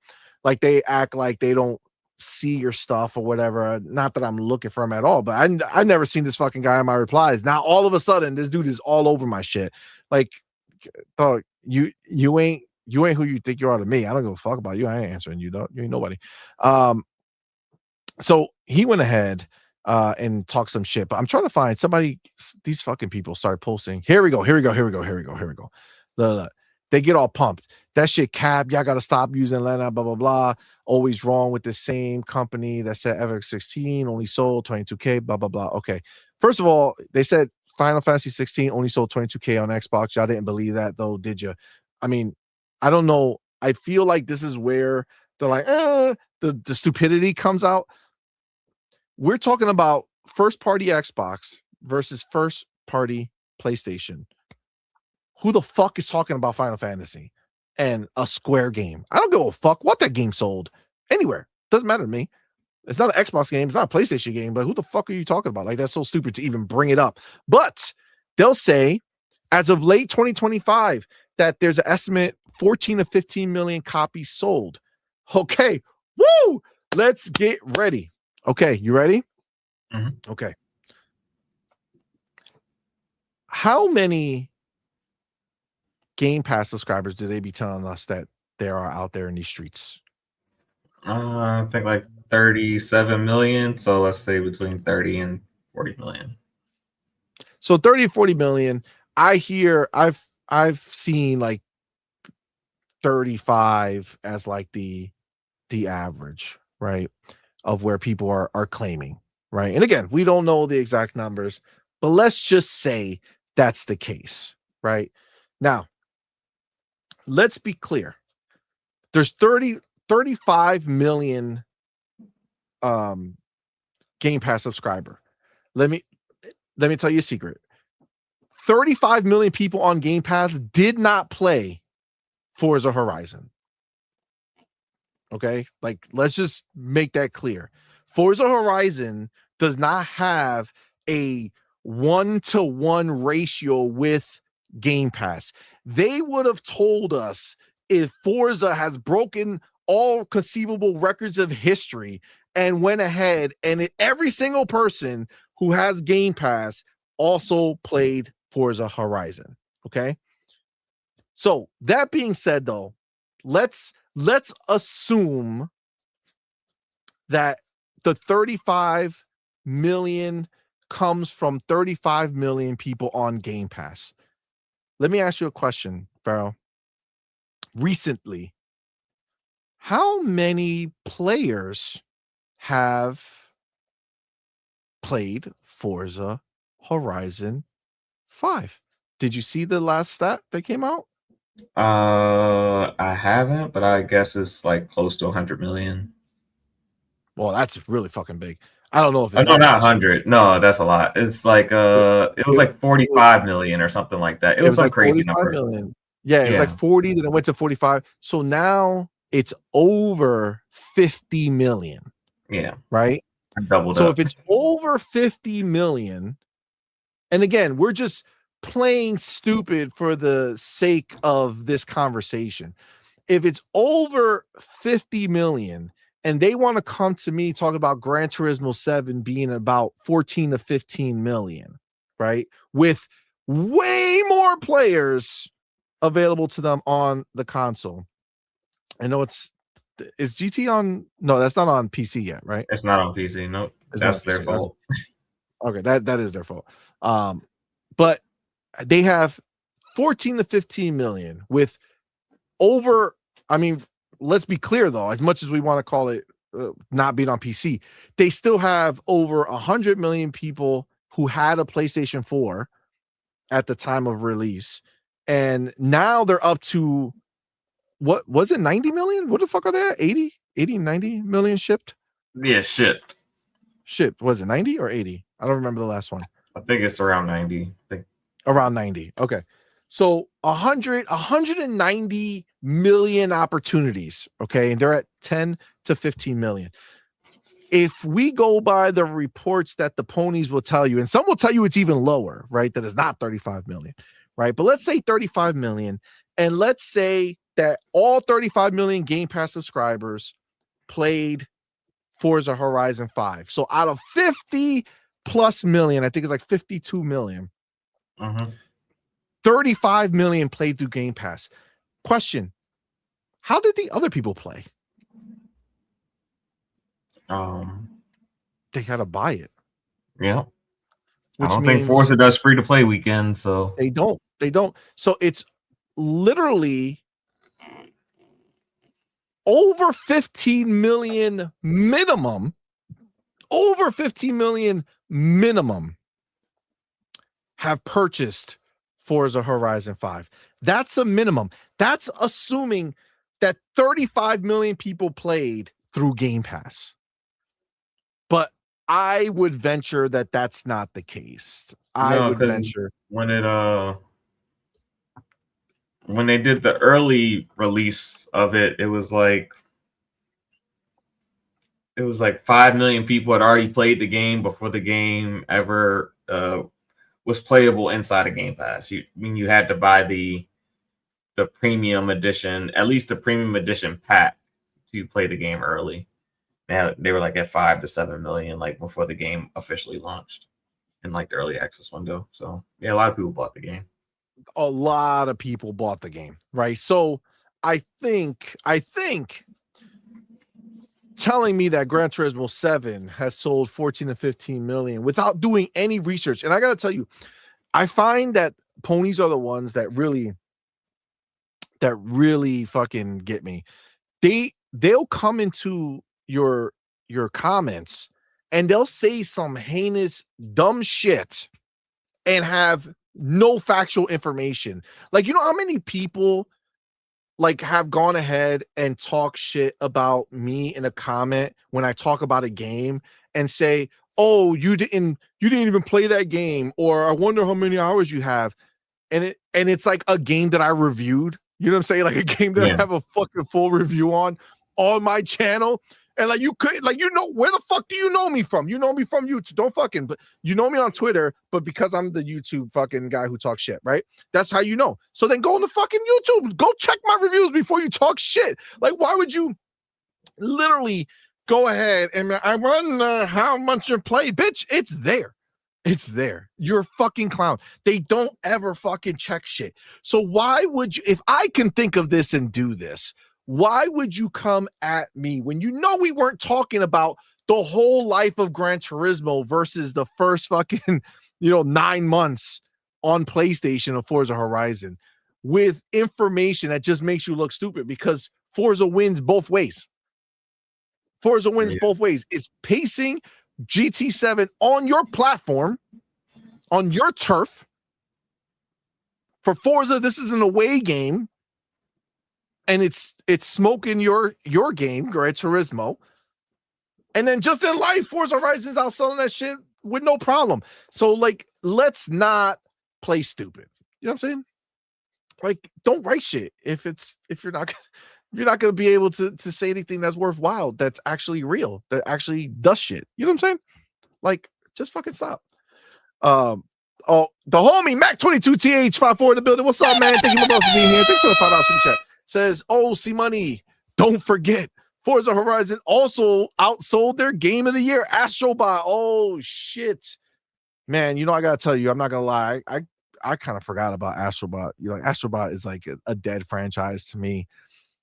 I don't even know I think we talked about it, but we got fucking this Astro bitch for the kids because I told you we platinum the first one, the free one that came with the system. Yeah, Playroom.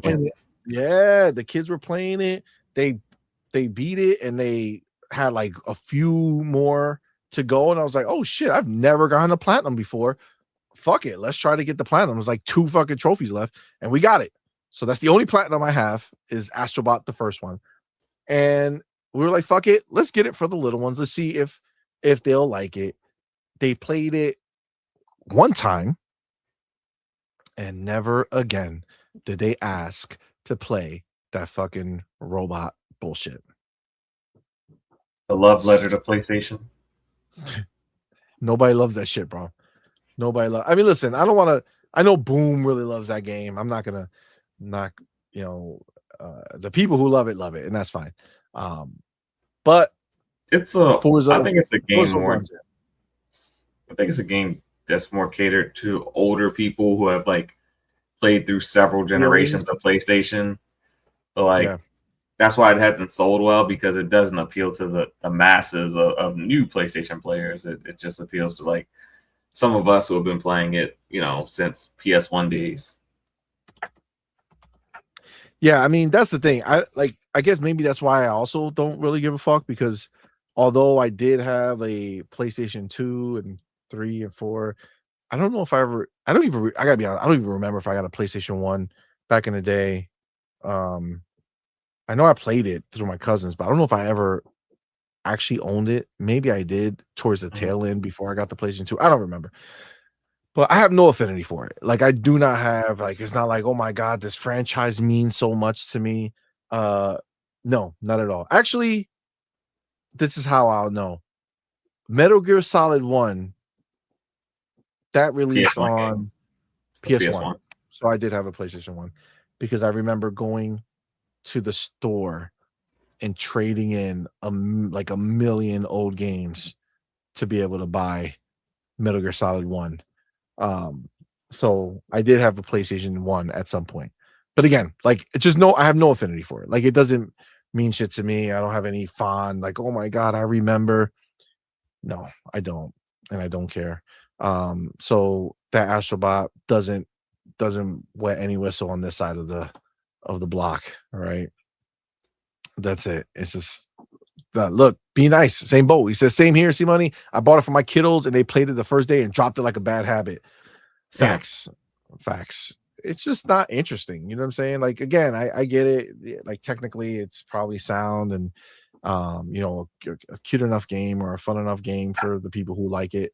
But nah.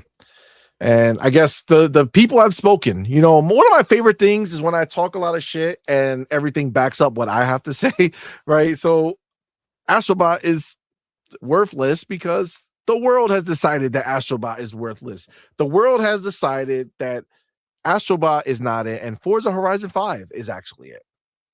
Might as well be a brand new fucking game. How Playground make a game that for 4 years dominated Xbox charts and just had the most players, right? Because that list, it has the most players, right? Every time they put that list of how many every franchise and how many players are playing that game, they dominated, right? And now they're still dominating. They're going to another platform to dominate. Come on, man. And you think that they're gonna hesitate to push shit over there? Of course not. They're gonna dominate every genre. They're gonna take over every fucking genre that exists in gaming over there that PlayStation could either think about having or flirt with having, and they're gonna do it better. It's crazy. Ah, that's lovely. It's a beautiful thing. Pragmatic says this is too much math for ponies. He says this is like Jay-Z's 444 album, too intelligent for the target audience. That's funny. But that's just what it is. That's what it's just so funny because I feel like they talk shit, but they don't know that I'm not like an average bitch who doesn't know any better, who's just gonna get in there and just say the stupid shit for them. It's like, nah, dog. If you're gonna talk, let's talk facts. And this ain't it. But Farrell, what do you think, man? The fact that Xbox is dominating PlayStation. I mean, listen, this is like nothing new. We've had this conversation about how Xbox is dominating PlayStation's pre-order store and their most sold stores, right? Like it's just what they've been doing. And the fact that Forza is going out here and giving Gran Turismo 7 the smoke is fucking, I mean, it's a big deal. What do you think about it? I think Forza did exactly what I expected it to do. And people didn't realize what they were asking for when they said, "Hey, Xbox, go full third party, bring your games over here." It sounds good if you're just a fan of gaming.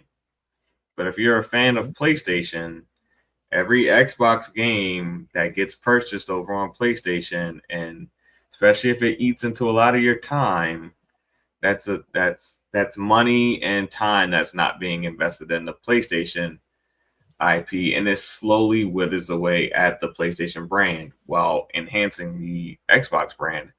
And that's what we're seeing. Like Xbox is stronger than ever. Forza Horizon is stronger than ever. And now those 5 million people, guess what? They can't wait to get their hands on Forza Horizon 6. So, and the people, and there's going to be a whole other slew of people that, didn't purchase, Forza Horizon 5. And when 6 comes out, they're going to definitely get that. And it's just going to drive people away from, Gran Turismo, because casuals don't see the difference between a sim racer and what Forza Horizon does. It's a very smooth blend of not being quite 100% sim, but having a decent enough amount of sim elements, if that's what you want to partake in. So like it gives you a little bit of both to a very small amount. And I think people gravitate to that, like where I still get that little bit of a sim feel, but I get the fun arcadiness that I enjoy also. So, I mean, agreed. PlayStation better buckle up and figure it out how they want to compete. Because they can't do the same thing. Because if they could, they would have put Gran Turismo on PC by now. But I think there's a legitimate fear that if I put my game on other platforms, people are going to see that my games aren't as coveted as, maybe these reviewers and social media make them out to be. Yeah. Agreed. Powerball's in the building. What's up, man? I see you, player. All right. Well, listen, I think we covered it. This is the way forward for Xbox 100%. These people who act shocked or think that they're going to talk about a game that's coming to PlayStation from Xbox and think that that's some type of L for us when we're doing nothing but getting bigger and better because of it. Let them have their delusions, you know what I'm saying? Let them live in their pipe dream where they think that it affects us, that they get to buy a game that us Game Pass subscribers get to play for free. I don't know how that works. But you know, at this point, this is just the norm, and we're gonna keep covering every time we hear about it. But goddamn, is it a beautiful story? We get the homie Dusty Turtle in the building. What's up, man? Thank you for being here, brother. Says I'm buying The Last of Us on Xbox if it ever happens out of spite. Excuse me. So am I. I mean, I would definitely play it on my Xbox for sure. But I'm a big Last of Us fan. You know, shout out to Power Boss with his PSA. He says, if you like this content, don't forget to hit the like button and subscribe buttons. Yes, hit the like button. Do the right thing. It's the right thing to do. Just hit the like button. It's a friendly thing to do. He also says, don't forget to become a member. It's as low as $1. Yes, please do. If you do rock out with us, if you do come week after week and hang out with us, you know, if you think it's worth $1 a month, you know, it's definitely something that we would appreciate, right? Every dollar counts. So, and if you are at the $1 and you keep rocking out with us, consider maybe some of our other tiers, man. We appreciate everything. So thank y'all so much. And then he does say, joining the Discord is free. Join at here, and he does put the link. And absolutely, definitely come check out our Discord. We have all the dopest Xbox people there. Everybody is an Xbox fan who goes there, is a gaming fan who goes there. So shout out to Power Boss for going out there and putting that PSA out there for us. All right. Let me go ahead and queue up the next topic. Where are you, you sneaky son of a bitch? Dun dun dun dun dun dun dun. Okay. Let me see. Okay.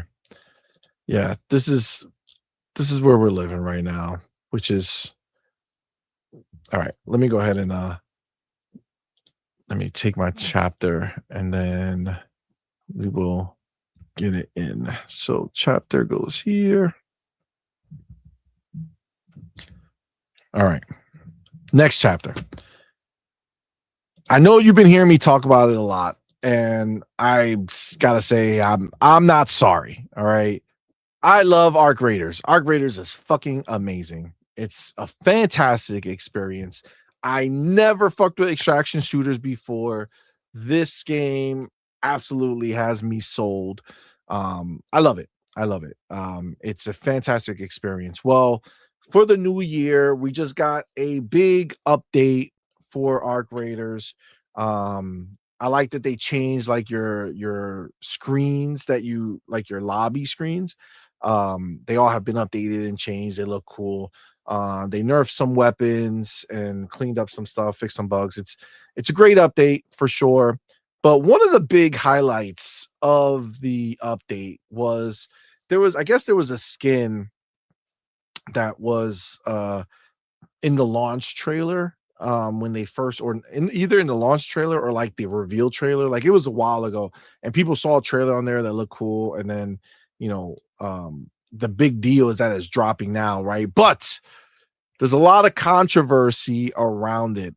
And this is it right here. If you're looking at the screen, you'll see it. It's the Abyss outfit, and it's, I guess, is the diver suit or whatever, right? But so I'm not gonna lie, I noticed this myself, and I said I was almost gonna buy it, but then I noticed and I was like, nah, I'm good. Right. And I don't know if you can notice it, Farrell, from just looking at the picture. If you look at this picture right now, is there anything that stands out to you that makes you say maybe people are going to have a problem with that? Does anything pop out to you? Something about the helmet, but I can't quite pinpoint it. Not the helmet. Take another It's not. guess.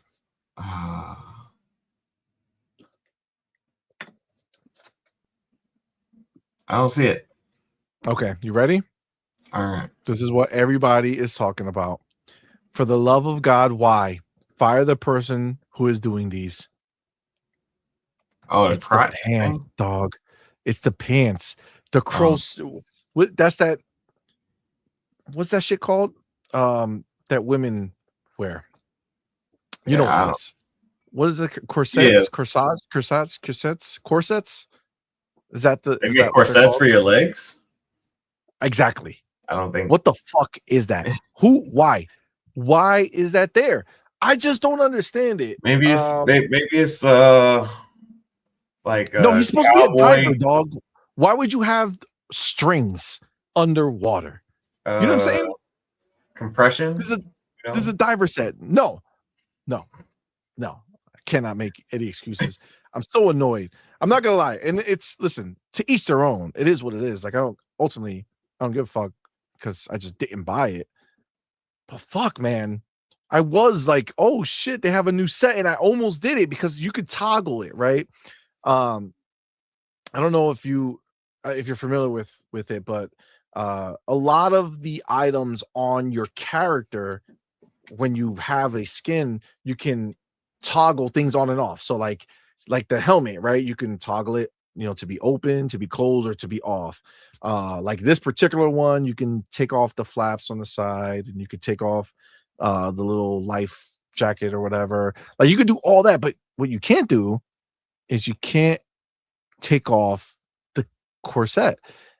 And it looks real wild for me. You know what I'm saying? That I wanted to like it just don't look right. I don't know if it's a real thing. Maybe it's a real thing.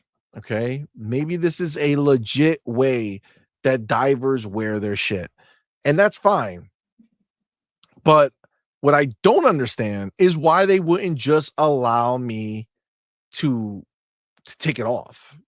Like listen, to be clear, and I want everybody to know this, if you don't fuck with Arc Raiders, there's literally no benefit to wearing any skin.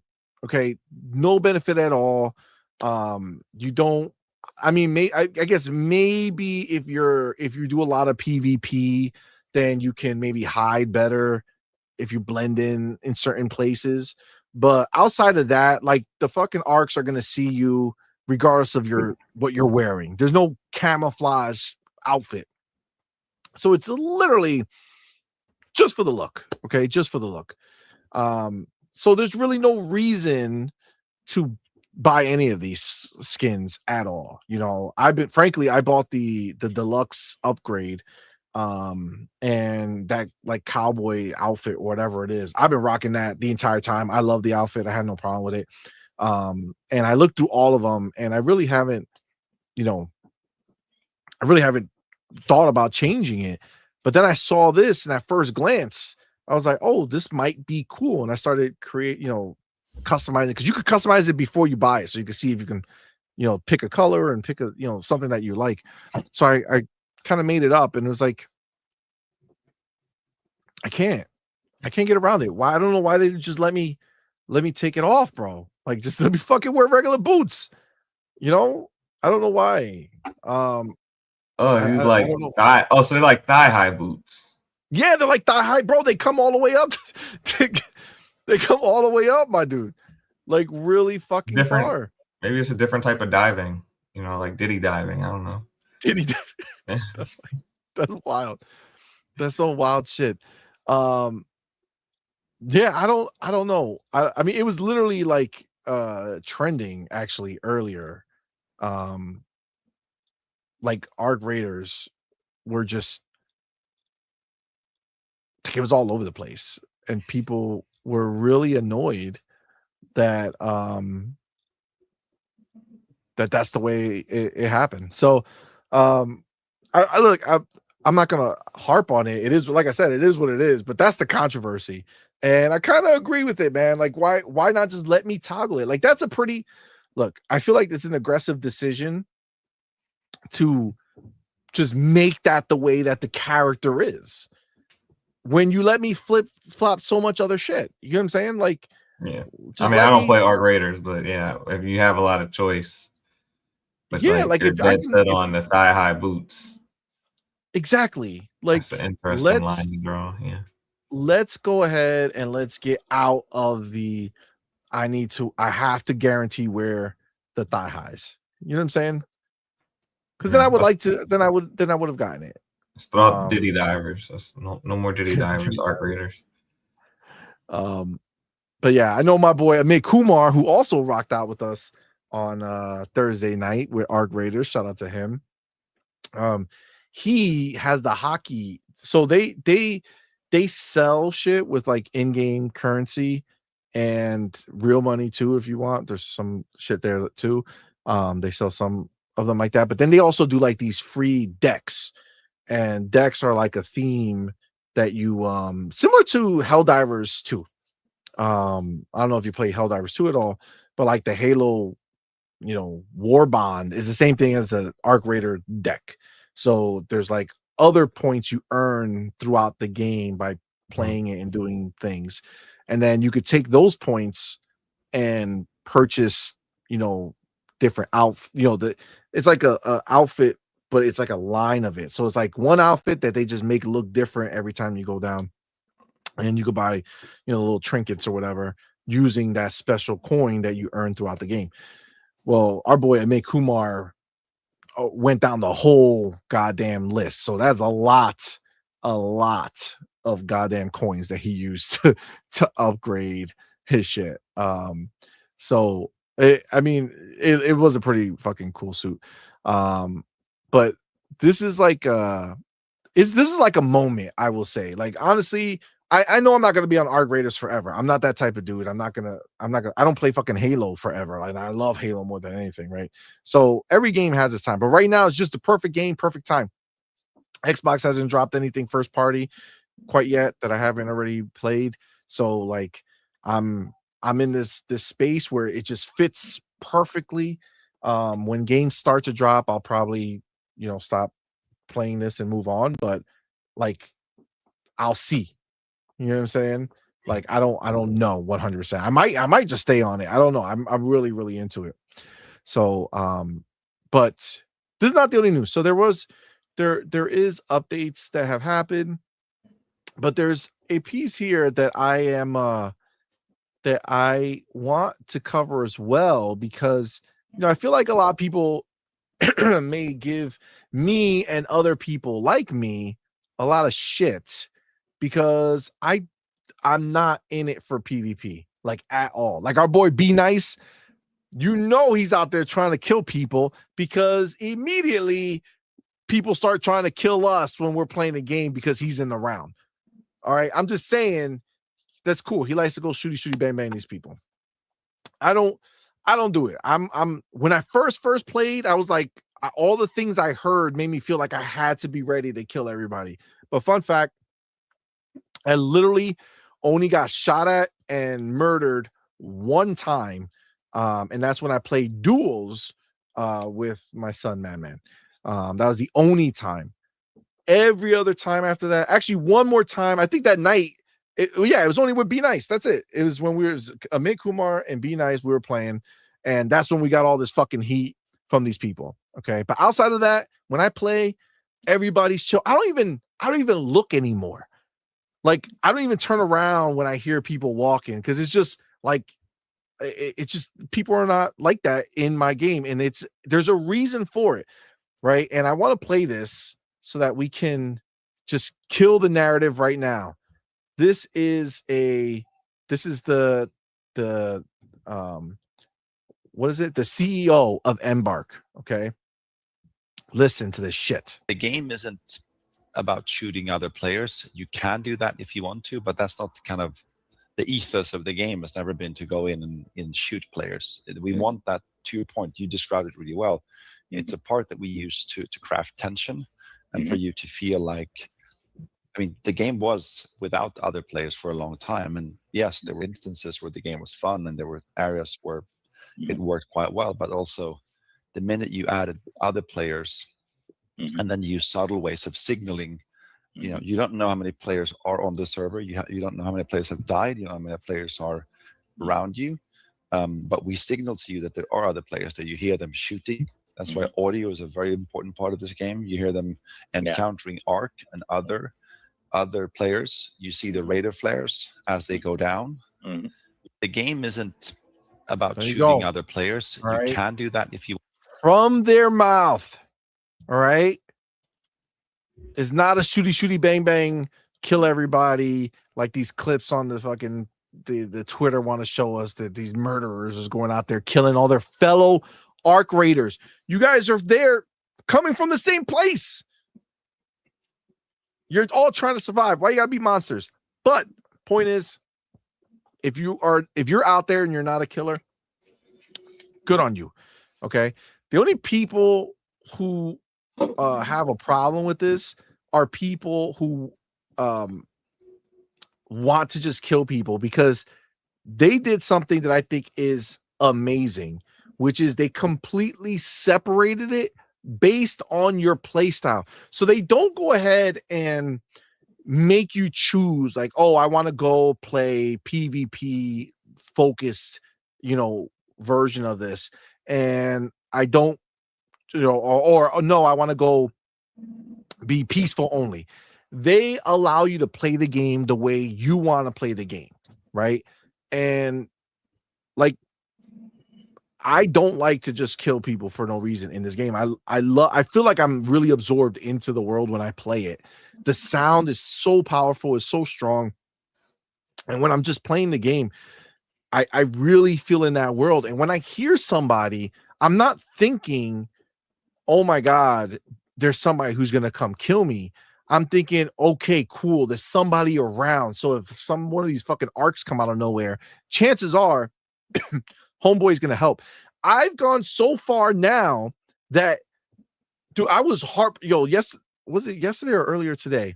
I don't remember. I was heartbroken because I'm so invested in the team nature of this that I started carrying defibrillators or whatever they're called, where you can revive another player. You know what I'm saying? So if you're in a squad and your person goes down, you can revive them just because they're in your squad. But if you're out and another person gets taken down and they're like crawling towards you, you can't help them. You can only kill them. You know what I'm saying? Like, that's all you can do unless you have a defibrillator, and then you can bring them back to life, right? And I've been rocking the defibrillator for so many games that I was playing, and I just never came up against anybody who needed help. And one time I go ahead and I say, you know what? Because of this mission that I have, I want to carry more grenades with me. So I went and took more grenades and I put away the defib. And of course, I'm in the room, another dude's in the room, and we're battling on the Stella. I forget the name of it's like the last one that came out. And there's some fucking bitch robot, Ark that's in there flying around, causing hell. It's so much of a pain in the ass to take down. And between the both of us, we were fucking it up, and we ended up killing it. But right before I finished it, he got attacked by the little crawly robot. So he like jumped on his face. And when he was distracted getting rid of that fucking thing killed him. And then I killed that thing, but it was too late. And he comes crawling to me and I can't fucking help him. And I just feel like shit because I've had the fucking defibrillator this whole time. And the one time I didn't bring it with me, I could have used it. Oh my God, I was heartbroken. He was just talking to me. I was like, yo, I'm sorry, man. I feel so bad. He's like, it's all good, dog. Listen, just stay over here. I got some grenades. I got some stuff. When I die, just take my stuff, man. I was like, oh shit. I will. And fun fact, homeboy was rocking a level 3 loot case. I've only had the level 2. So shout out to you, man. If you're seeing this, you're the man. So now I have a level 3 because he died and I couldn't build it yet. So, but goddamn, what a game. See this? You see what I'm saying? Like, what? I don't remember ever playing a game and having any type of feeling like this. Like, I don't know what is it about this game that they nailed. So now you just gave people a new strategy. What? Don't carry defibrillator. Let them die. Why? And then after you kill the boss, take all their loot. Yeah, I mean that is what a lot of people do, I think. But the thing is that for me personally, when I die, if I make the wrong calculation and end up with a fight with like 4 of these fucking flying things and no shelter or no way to get behind cover, and then I'm dying, I'm like, man, I would really wish somebody would just come over. Like, I have so much shit in my fucking bag right now. Like, I wish somebody would just fucking save me. So that's why I'm doing it, because I want to be that savior for that person if I can. But goddamn, look, think about what the fuck am I saying? You know what I'm saying? Like, what game is this? It's fucking Arc Raiders. That's the fucking game. Tell you right now, fucking amazing. Goddamn, I love it. It's crazy. All right. I lost track. What were we even talking about? Oh, Arc Raiders. Okay, cool. So yes. So from his mouth, all right. It's okay if you don't want to go and murder people, because the game was designed for the natural instincts that I think most people have, which is if you're in a bad situation, most people would rather try to band together than murder everybody for the chance that you have something that they might want. So at least we can hope. And then the last thing I would say, and I think it's too late, so you guys are fucked, but I think it was yesterday it ended, or today earlier.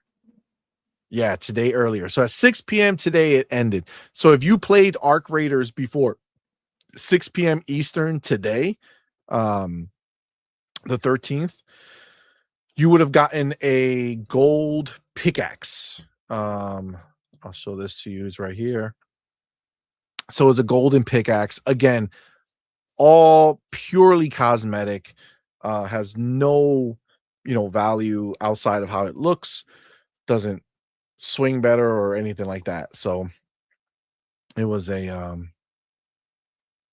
a great gift. Oh, let me move it down. I don't think you can see it too much because of our screen, but yeah, it's right there. So it's pretty dope. Free gift. It's not a crazy thing, but it's cool to get. So Pragmatic says, I want nothing to do with a game that attracts sweaty gamers. Pragmatic, this is what I'm telling you. I'm not like that with these types of games. Like I could play like a Call of Duty if I know I'm doing a deathmatch scenario. Like that's fine. I'd play those games, no problem. But this here, I'm telling you, is not a sweat, bro. If you don't shoot people, yo, this community is crazy, bro. They're all so helpful. Everybody, like if they're extracting, you'll hear them be like, yo, anybody here? Anybody coming before I get out of here? Like you'll hear people saying that because it's proximity based chat. So you could just kind of shout out, and if anybody's in proximity, they'll hear it. So it's like, yo, not hold it, I'm coming. Like you'll hear. It's crazy how cool it is. How these people are. It's dope. It's dope. It's like literally just playing a game with other people who have the same objective, but they're not, like, you don't know them and they're not in your game. It's really cool. All right, we have the homie Be Nice in the building with that $2 super chat. Appreciate you, my dude. Says, CMoney, play the clip of us. Got a battery? Oh, I don't have a clip. Do I have a clip? Oh, we should have clipped it. That would have been good. That would have been dope. But it was fire, man. It was fire. Yeah, it was such a good time. Such a good time, man. I really, really enjoyed it. All right. Let's move on. Oh, I'm sorry. Farrell, anything about Arc Raiders or this? You don't really play it, so, but anything just on what they're doing and how they're doing it. Nah, I mean, that they're giving people options and they're putting them. Oh, I don't know if I mentioned it, but if you didn't know, they base it off of you. So if you are aggressive, if you're shooting at people, you might go in and play against people who don't want no smoke. So you'll kill them and, oh, good for you. But the game's not stupid. So what it does is it knows that you are aggressive and it puts you with other aggressive people. Okay, so it's like you go to prison basically, right? Yeah, I mean Like, that sounds good to me. I mean, I kind of like how they're kind of like innovating that space a little bit and kind of carving out their own like niche, and you know, the fans love it. So keep it going, keep it going. I might have to check it out one day. yes, I think it would absolutely be worth it. It's like $40. I'll Actually, probably check it out. yeah, it's really. I'm telling you, like, it's not as crazy as it is, and like, I don't even like. I'm not a person who likes, dying in a game and losing all your shit. But it really, especially later as you have more shit, it becomes even less of a problem because you have so much shit anyway. But like the way that they made it where you could just like the forward progression for me, um, like just being able to keep you moving forward. You know what I'm saying? It's such a big deal to me. Because every time I died, I still felt like I went forward. You know what I'm saying? I still feel like I didn't, waste my whole time playing. You know what I'm saying? Like, oh, I just spent 20 minutes and I got nothing from it because I died. I don't feel that at all when I play it. If I die, it's just like, oh, it was stupid. I know it was my fault. I got too crazy. I thought I can kill the arc fast enough, but I didn't. So once I did that, all his homies showed up, and that was the end of that idea.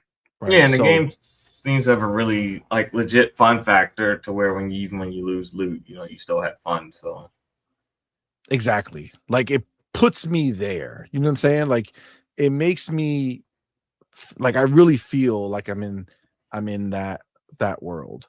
So, but that being said, let me go ahead and take my chapter and then we will move on. All right. So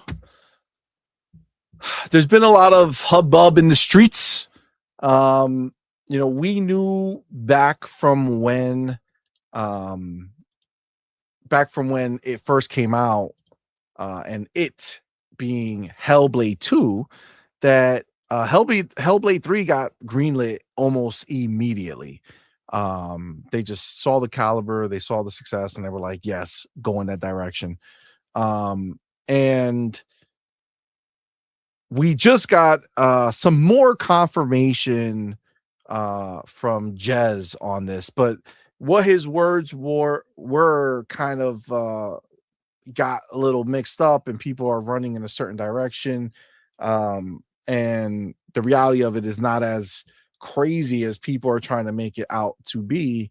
But let's talk about it, and then we can sort it out. So the news is that he said that Project Mara was shelved, meaning canceled or whatever, to focus on Hellblade 3, which, if you remember, Project Mara was announced back when they were making Hellblade 2, right? And I think an important thing to keep in mind is something that we've been seeing throughout all their other studios, is the fact that at that time they were making announcements because they were coming into a generation, and they were coming into a generation trying to give the idea that they were working on a lot of shit.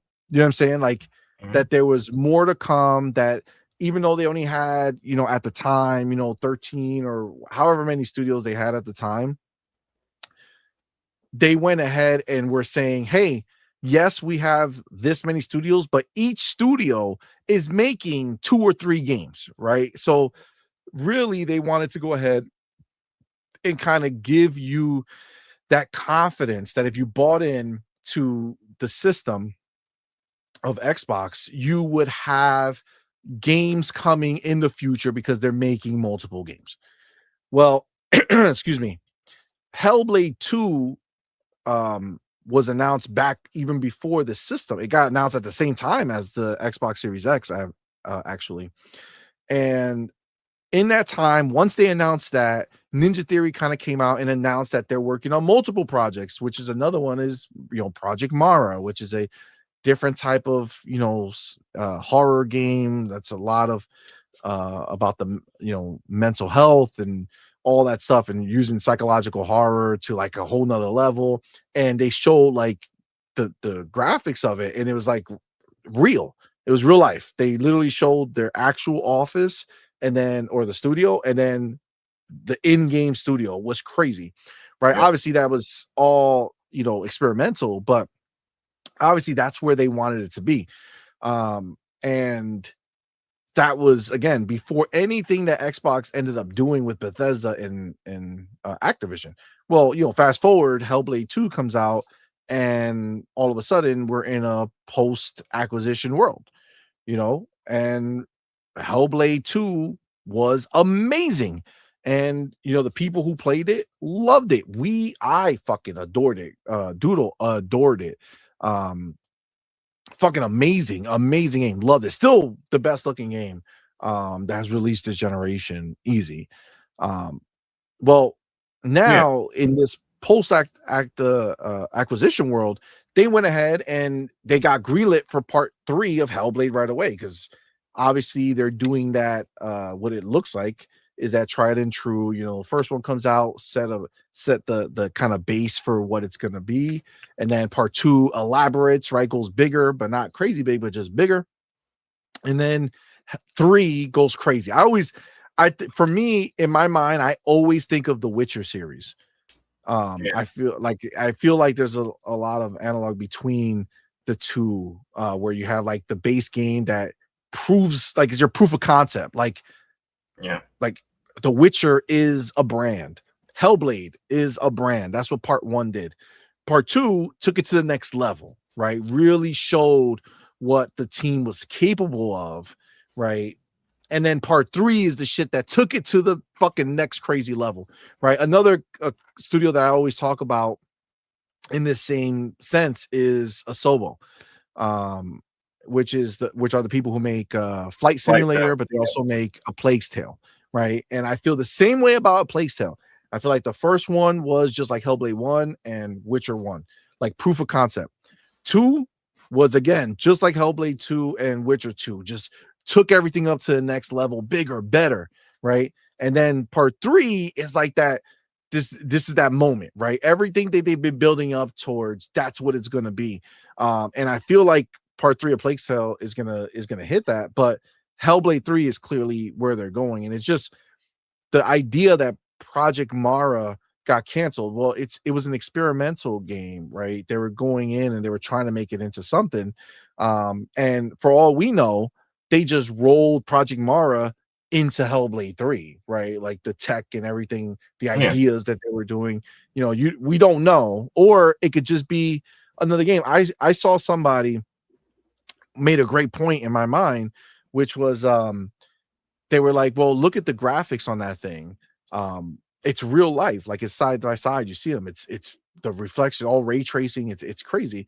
And maybe that's a next gen game, right? Like maybe that's something that comes after Hellblade 3, once the graphics are where they want it to be, to really kind of hit the bar they want to hit, which for me that would be fine.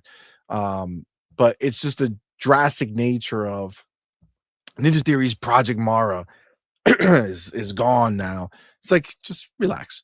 All right, but let's read let's see what they wrote here.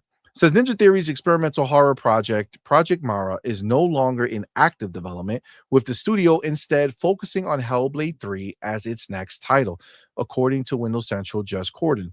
Ninja Theory are no longer actively developing the experimental horror title Project Mara, which was announced over 5 years ago.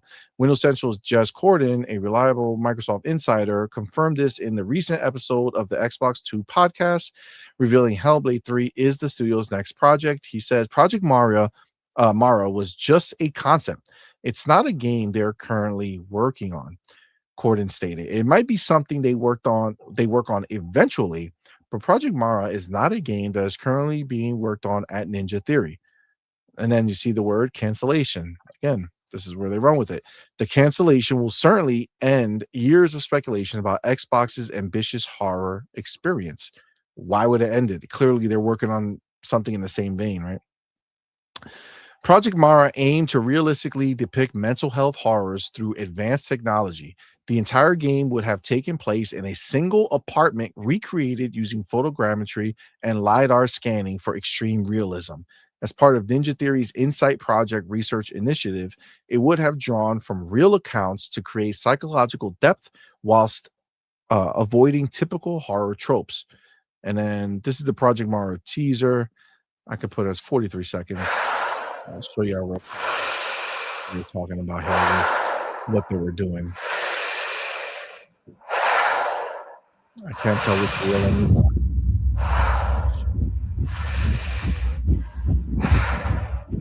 That's pretty cool.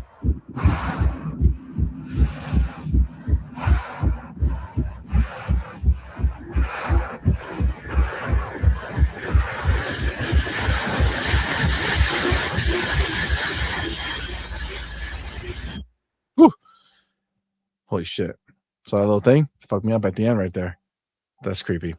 But yes, so that was the teaser that they did. And you could even tell how early this was because when they show Senua, you can see her model, like the face that they used was early footage of Senua. Like the game that we played, Senua doesn't look like that anymore. She's way more advanced from that moment. So that really was just a teaser of what they're thinking of doing. But nevertheless, that was Project Mara.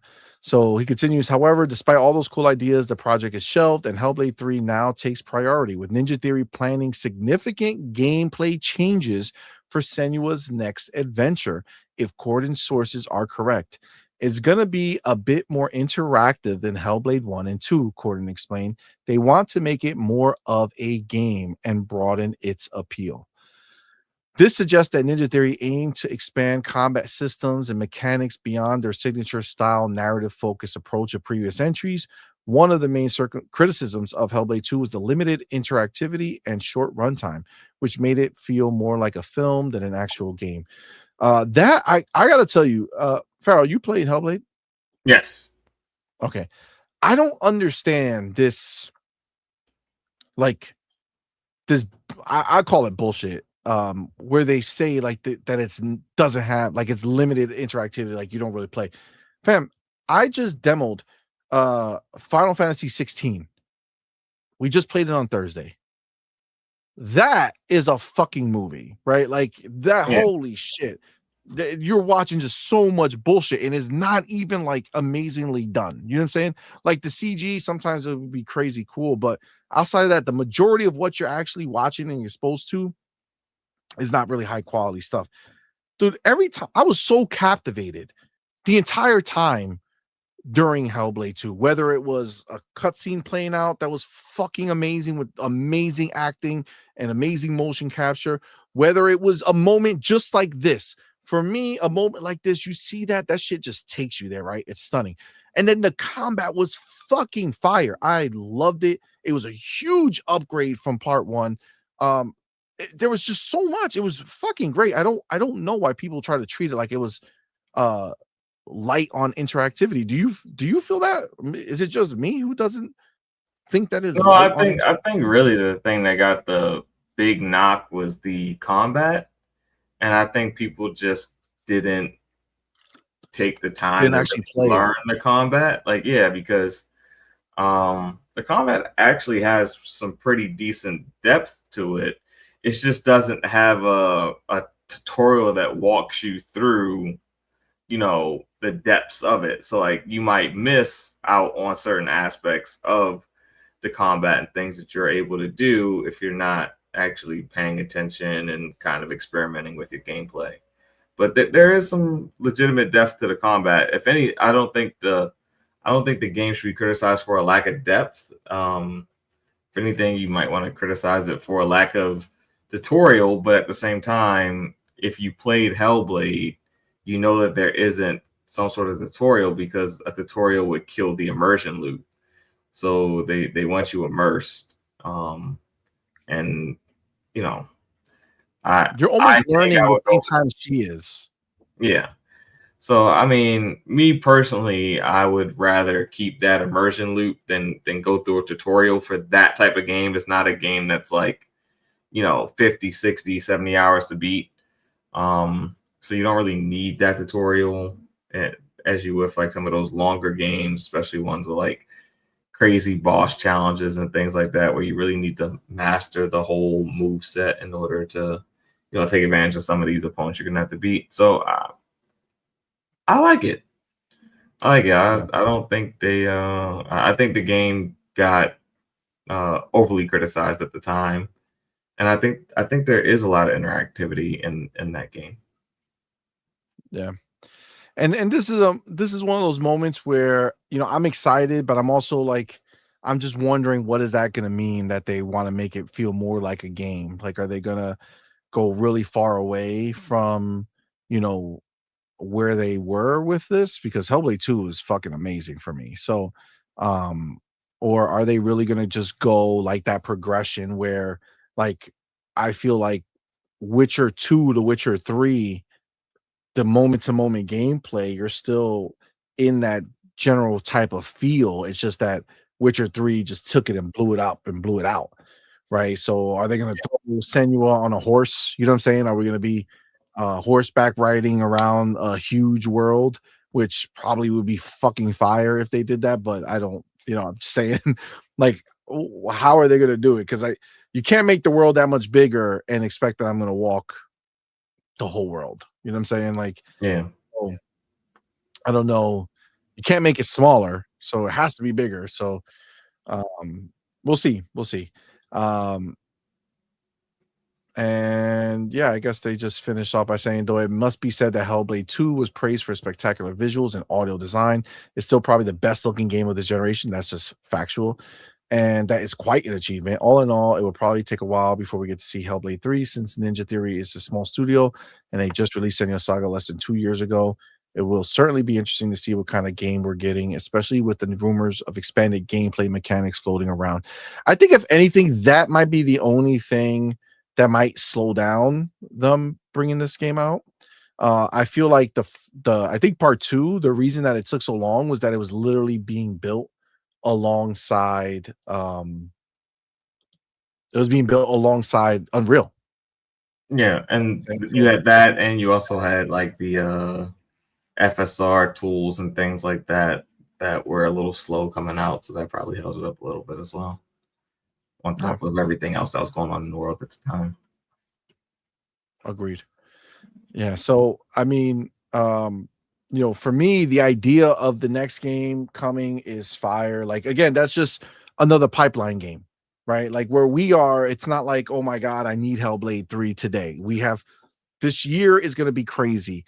Next year is going to be crazy, right? So, like, there's no rush. What I love is the fact that one day we're going to be watching an award, like the June showcase or some shit, and then all of a sudden the fucking Ninja Theory logo is going to pop up and they're going to blow our minds with Hellblade 3, right? Just out of nowhere. We're not going to know it's coming. And I cannot, explain how dope it is that we can just enjoy our gaming and not have to be, I forget who it was. I think somebody earlier, I think it was Space Shot, saying like constantly looking for the next one or waiting for the next game because they ain't got shit going on. So it's like they're just waiting for the next one. It's like, dude, we have so much, man. We have so much that we're spoiled at this point. So,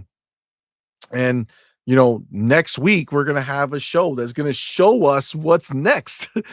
Like, we're about to see Fable, we're about to see Forza. This is gonna be crazy, my dude. 2026 is going to be a bloodbath for gaming when it comes to Xbox being out there just slapping everything up. Xbox was the most exciting thing about gaming last year. They will be the most exciting thing overall about gaming this year. Although I am still, I cannot front. I cannot wait for Grand Theft Auto 6.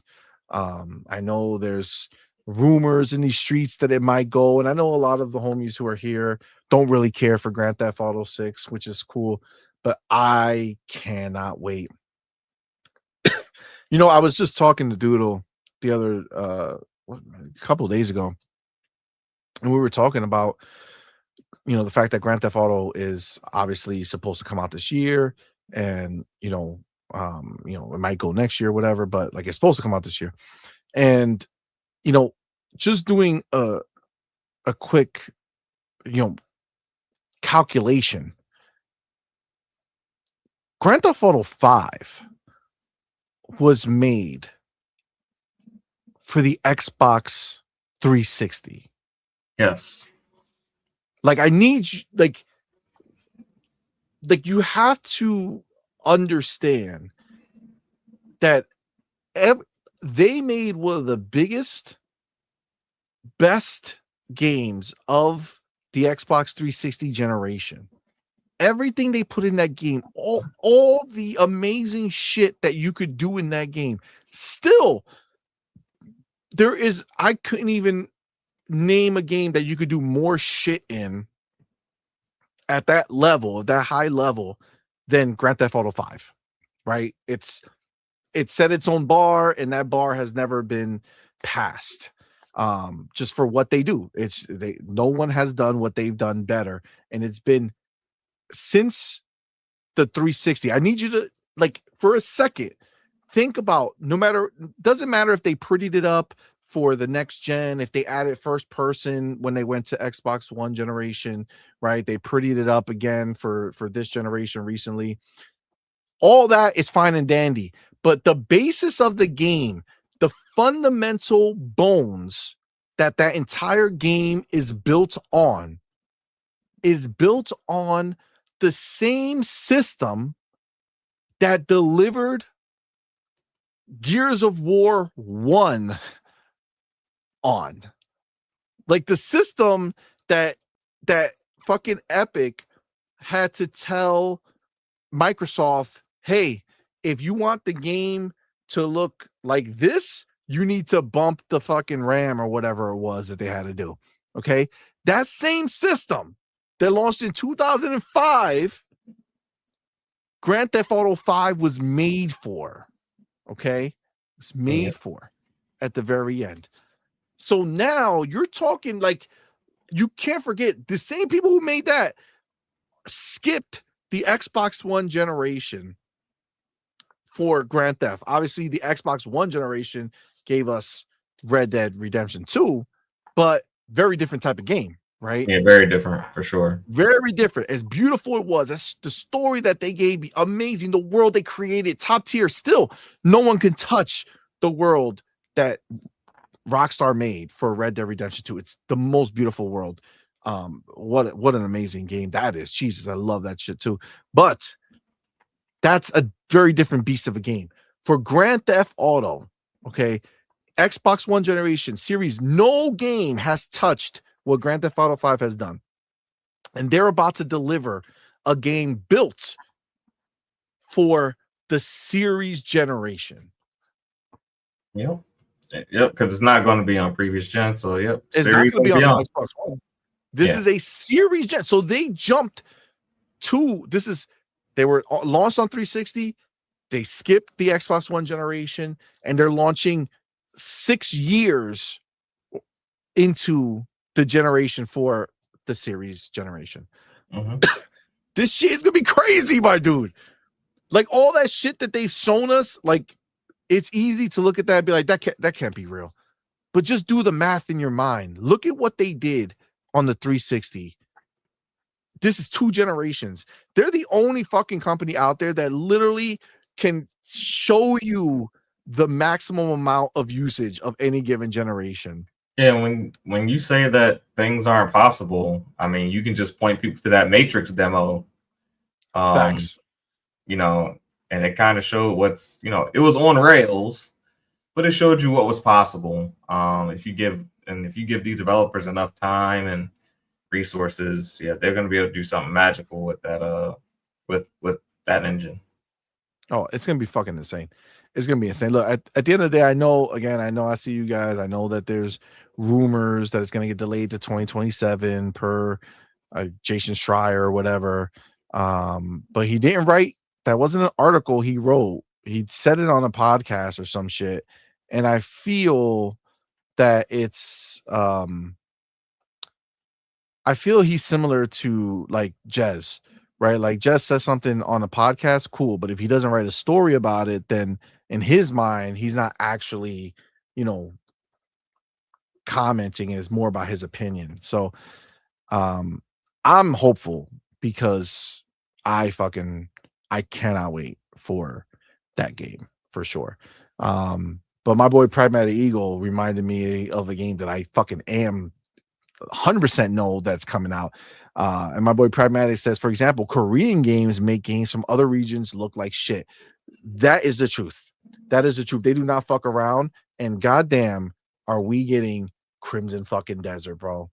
Woo! That comes out pretty soon. I said it comes out in a few weeks, right? Sometime in February, I think. I bought the collector's edition, so I'm going to unbox that shit on the channel, and I'll probably put it somewhere where it could be seen in life because that shit, it looks fire. That is one game that I almost like, and I'm so pumped for that game. I almost can't even understand it. Like, I'm so hyped for it, and I did play it, and it felt amazing. It felt everything that you saw in the game, in the trailers, that like, man, you could do so many things. Yes, you can, and it just makes sense. Like, it's obviously going to take some like muscle memory to remember all these different configurations of shit that you can do, but it's all doable. God damn, what a game. Oh, I cannot wait. But again, that being said, in a world where we have all of these games coming out from third party, and then all these amazing games coming out from Xbox first party going into a Game Pass for us, and all the third party day one drops that we're gonna get in Game Pass. Like, take your time, Ninja Theory. You guys fucking cooked with Hellblade 2. Just make your next fucking amazing title. So I'm good. They could take their time. You know what I'm saying? Anything else on Hellblade 3 or any of what we were just talking about? I'm looking forward to it. I think it did pretty well on PlayStation 2 when it launched on PlayStation. So I think that probably, kind of focused them in on Hellblade 3. So yeah, good. Happy to see it. Just to add some context here, that Jez, after that report that we read, Jez said lots of outlets misreporting what I said about Xbox Ninja Theory's Project Mara as usual. Shock. The game wasn't quote unquote canceled because it was only ever a concept. It could be developed into a game someday or evolve into something else. So that's kind of like what we were, we were talking about. So, all right, let me get the next one. Hold on.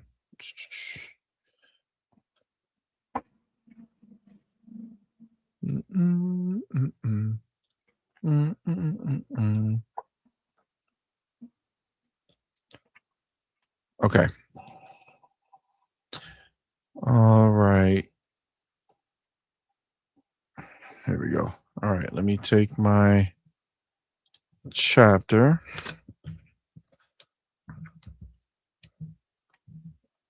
All right.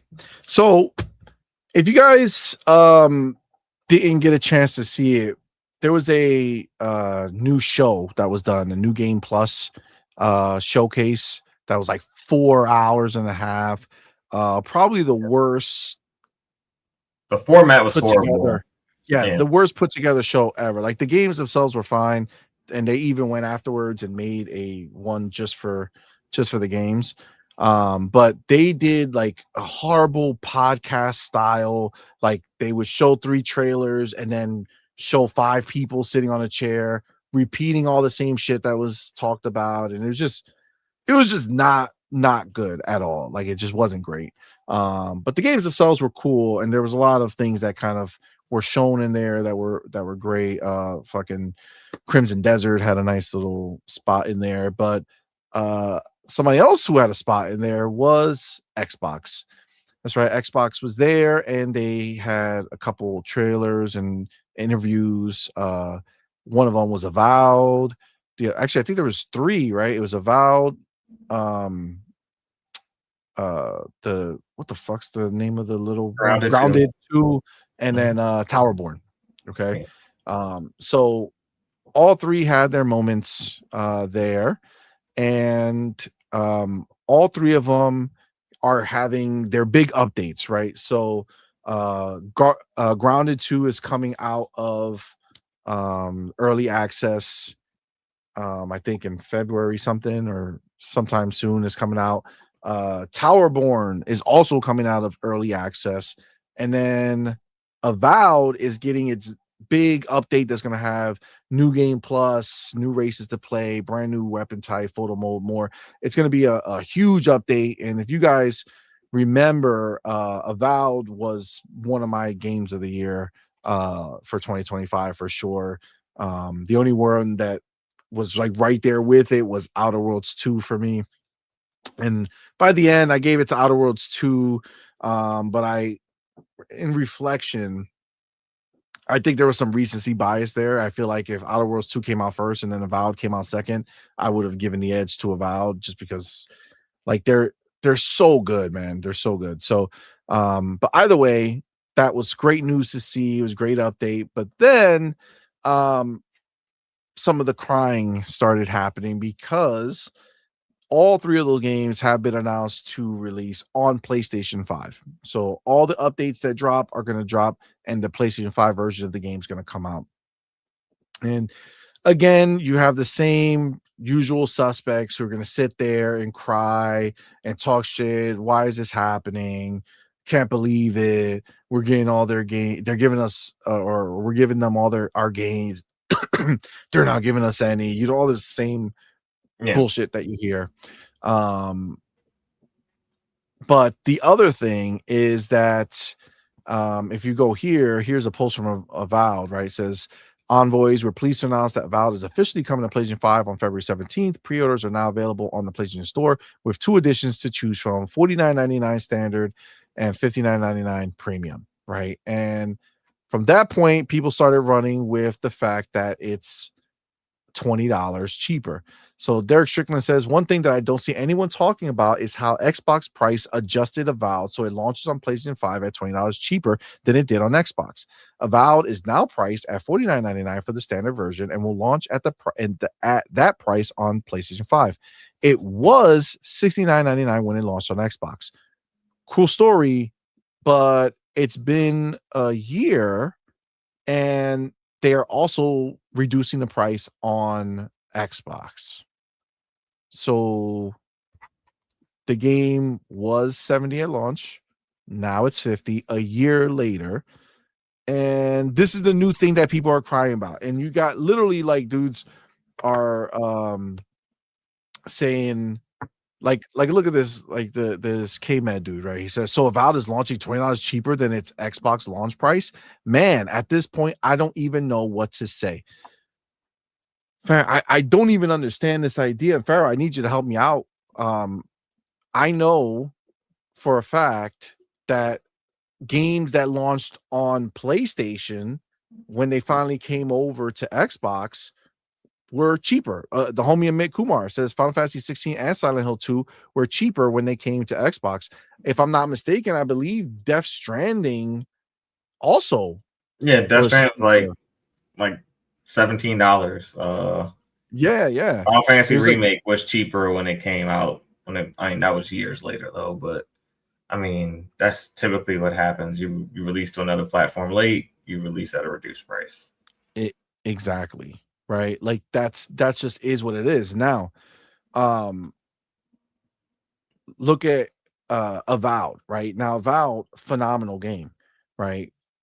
But if you take a look at some other games, well, Forza Horizon launched at $99 for the premium and all the same pricing across the board, right? Not every game was the same, right? And Avowed, obviously for them, they see something in Avowed and they want it to continue to grow, right? They want more and more people playing this game.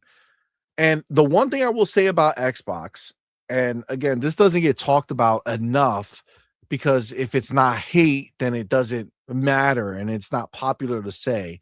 So if it's not hating on Xbox, then it doesn't matter, right?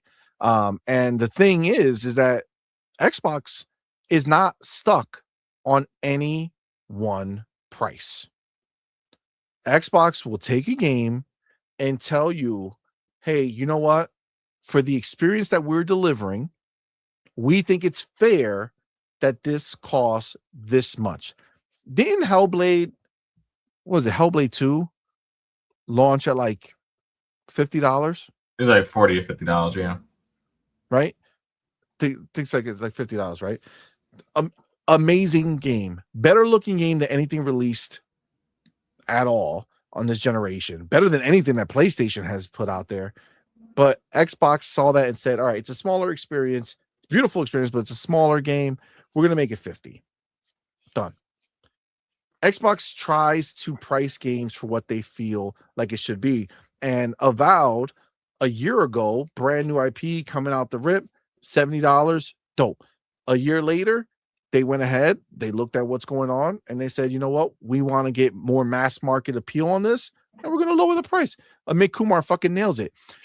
Company lowers price of video game, morons online cry. Like, what the fuck are we doing, bro? Exactly. How is this a fucking thing? That's the shit. People are upset because it launched for cheaper. And I don't know. Oh, look, Joey says it here. Why are people tripping about Avowed's launch discount price on PlayStation?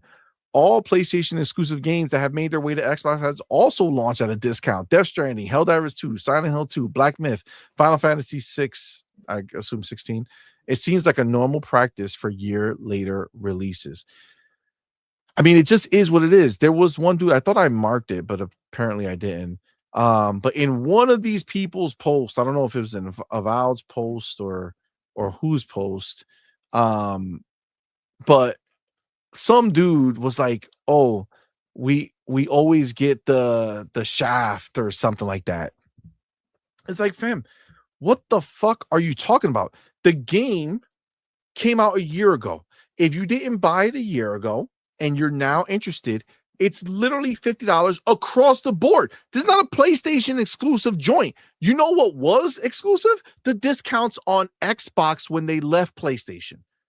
The game will come to Xbox at a cheaper price and still be the same price as it was over there. But on Xbox, we're getting that same discount. So anybody who hasn't played it is free to go buy the game at the discounted price. This shit is so ridiculous that we even have to talk about this, dude. It's just it doesn't make any sense to me that people are still trying to cry, bro.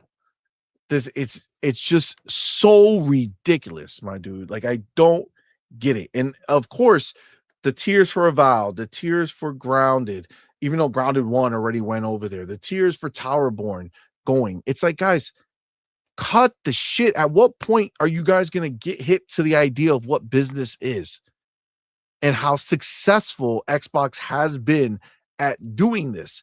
It is the way forward. It is the way forward. And look, some of these games you're getting, a year before they go somewhere else. Is that not enough time for you? Like, how much have you played these games? I beat Avowed fully twice. Like what the fuck are we talking about, my dude? You know what keeps a company alive? You know what keeps it thriving? You know what keeps them at the executive level saying, "Hey, we should keep investing"? A return on that investment. Yeah, for sure. Money being made. So if Xbox is taking these games, making their first bag, and then releasing it elsewhere and making more money, does that mean Xbox dead and going away? Or does that mean, oh shit, we're making more money, let's make the next banger, put it out, and then it'll go wherever it goes? But don't worry, we're still giving it away for free to Game Pass subscribers. And when obviously you pay for Game Pass, but you pay for Game Pass for hundreds of games every month, you get free games added to your subscription that you didn't have when you were paying for the subscription beforehand, which that is why the verbiage that I use is they add it for free because you're already paying for the subscription. You just add it. And goddamn, do we have amazing lineup of games this year? Next year, just the fucking shit is stacked, my dude. Why are we crying about this shit still? Do you have like no self-respect? Yeah. If Xbox didn't have a great year planned for this year, there are some games they could have saved in 2025 and had them ready for 2026. But the fact that they emptied the clip on 2025 lets you know that 2026 should be a very promising year as a gamer. Absolutely. Absolutely. 100%. It's just the truth. It's just the fucking truth, man. The homie Pragmatic, shout out to him, says, this is why I don't use social media at all. I have zero time for idiots. I'll just laugh at CMoney clown these losers. Facts, bro. That's why I have it at this point, just to be able to fucking laugh at these fucking clowns. I mean, it's comedy, right? It's comedy. It's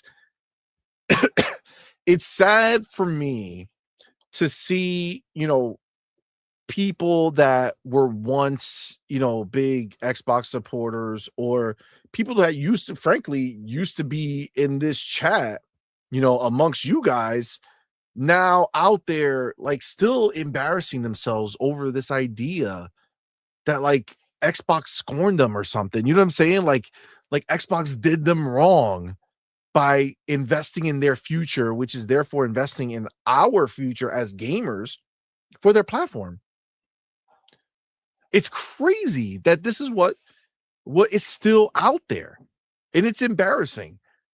It's embarrassing. Just like it's embarrassing that there's dudes out there on PlayStation who are still talking about console sales. And they're still talking about the video game sales. I need y'all to understand something. And if it's not clear, then I don't know how else I can help. I don't care about any video game sell. I don't care how much any game sells. Once the game is made and I have it to play, I don't care what it does. If I love a game and the game doesn't sell well, that doesn't make me not love the game. I don't care. That means nothing to me. Now, I also have a YouTube channel, and we go out here and we talk about a lot of different things as part of the news, but it's also funny because you know who does care about these sales so much? Ponies. They care so much about these motherfucking sales. It is just what they do. They care so much about what game sales, how much the console sales. So anytime the sales don't work in their favor, anytime an Xbox game goes over there and smokes their own games on their own fucking platform, their own first party exclusives, or their own first party studio exclusives, or their first party, not even first party, just their exclusives in general. Our games go over there and smoke them. Yes, I am going to be there for all the smoke. Oh, yes. We're going to talk about it and we're going to mock these motherfuckers because it means so much to them. That is why you see me on Twitter talking about sales, not because I give a fuck about the sales, but because I know that it's going to hurt them. And 4,000 people are going to be crying about it all over the place. It's glorious. Okay. It's glorious. It's fun. Listen, we all have busy lives. We all have a lot of things going on. All right. There's so many different ways we can get little kicks. Okay. And one of the ways I get a little kick is every time I see a pony crying in one of my comments. You know what I'm saying? They don't know how happy they're making me. I just laugh. I'm like, look at this fucking clown. Oh, it's so good. I see Casilla in the building. Hi, Casilla. How are you, homie? Thank you for being here. Trey Bone, what's up, man? But yes, okay. At the end of the day, oh, that's right. Sarissa saying, I'm still saying next year. It's this year. Damn, that's crazy. We're in 2026, y'all. It's a real deal, Holyfield. Okay, there's some real shit. We're not fucking around here. But yeah, man, I'm so happy that these games are getting to have more life.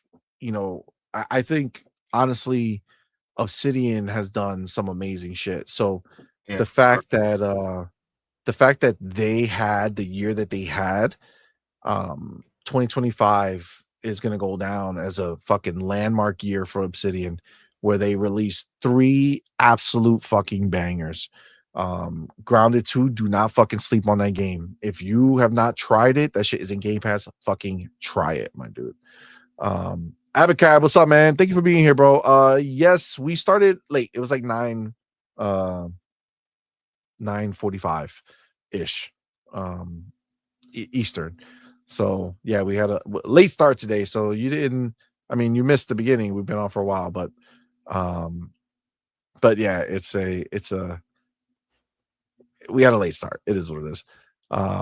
But yeah, honestly, like Obsidian, they just killed it, man. So Avowed, yes, absolutely. Avowed deserves to be everywhere. I want to see the casual group of people who are going to be talking about Avowed. Amit Kumar says Grounded 2 is addicting as fuck. Every time I say I'm playing an hour, I end up playing 5 hours. Facts. That's just what it is, dude. Me and Doodle, when we were reviewing it, bro, we just got lost in it. It's like everything is, first of all, it's beautiful, it's stunning. The gameplay loop is so satisfying. The combat is great. The building your base, right? All that shit. It's just so fucking good, man. So good. It really is amazing. I am looking forward to the next group of shit. I guess the whole story is gonna be complete, right? Next time. Is that what's happening, or they're just doing another update? I don't remember, but I think it's going into the 1.0, right? That's the big thing. Grounded 2 is going 1.0. Prague Towerborn, same here for us, man. Same here for us, dude. I really enjoyed Towerborn. Like literally, genuinely addicted when I was playing that game. I just kept wanting to play it and going back. But they've made a ton of changes. And we knew that there was going to be a lot of changes coming.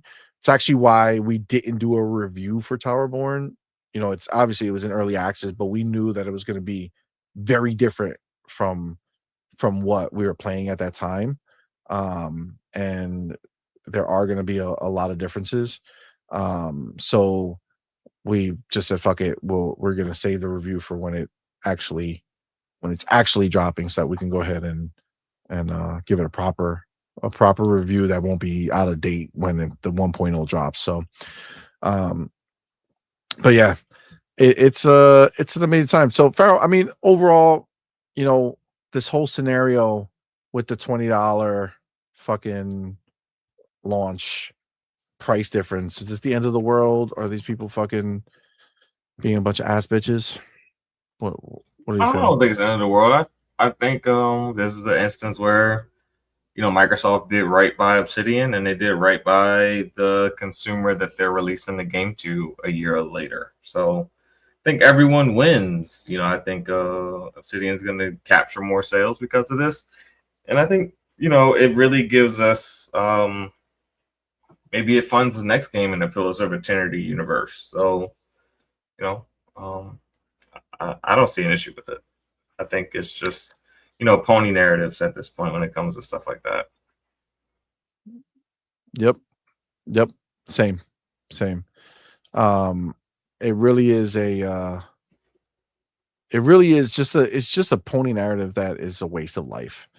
And I'm really glad that we're moving past a lot of the bullshit. Again, I know, like I'm not gonna pretend like I wasn't a part of that discussion. But like somebody came in and went to one of my posts because I said something and they said, well, that's not what you were saying 2 years ago. And it's like, yeah. Yeah, 2 years, 2 years ago, things have changed. 2 years of more information. Yeah. Yeah, like I make new decisions based off new information. I am not rigid. I don't need to live in one mindset forever. I'm not stuck anywhere. You know, I'm fluid with that stuff. If something is happening and there's a change and I can rationalize the change in my head, like it makes sense to me, then I'm fine. And that's 100% where we are. My question is, am I going to use the PlayStation release as a reason to replay Avowed? Well, the new game plus lets you keep all your previous stuff now, so That's true. That's true. But it's also the update is going to be there's going to be an update that has a whole bunch of stuff. So even if I play it on Xbox, meaning like the fact that now it's going to go over there, maybe I can like kind of replay it and give, I don't know, just trying to find another reason, man. Just trying to find another reason. I fucking love that game. Oh my God.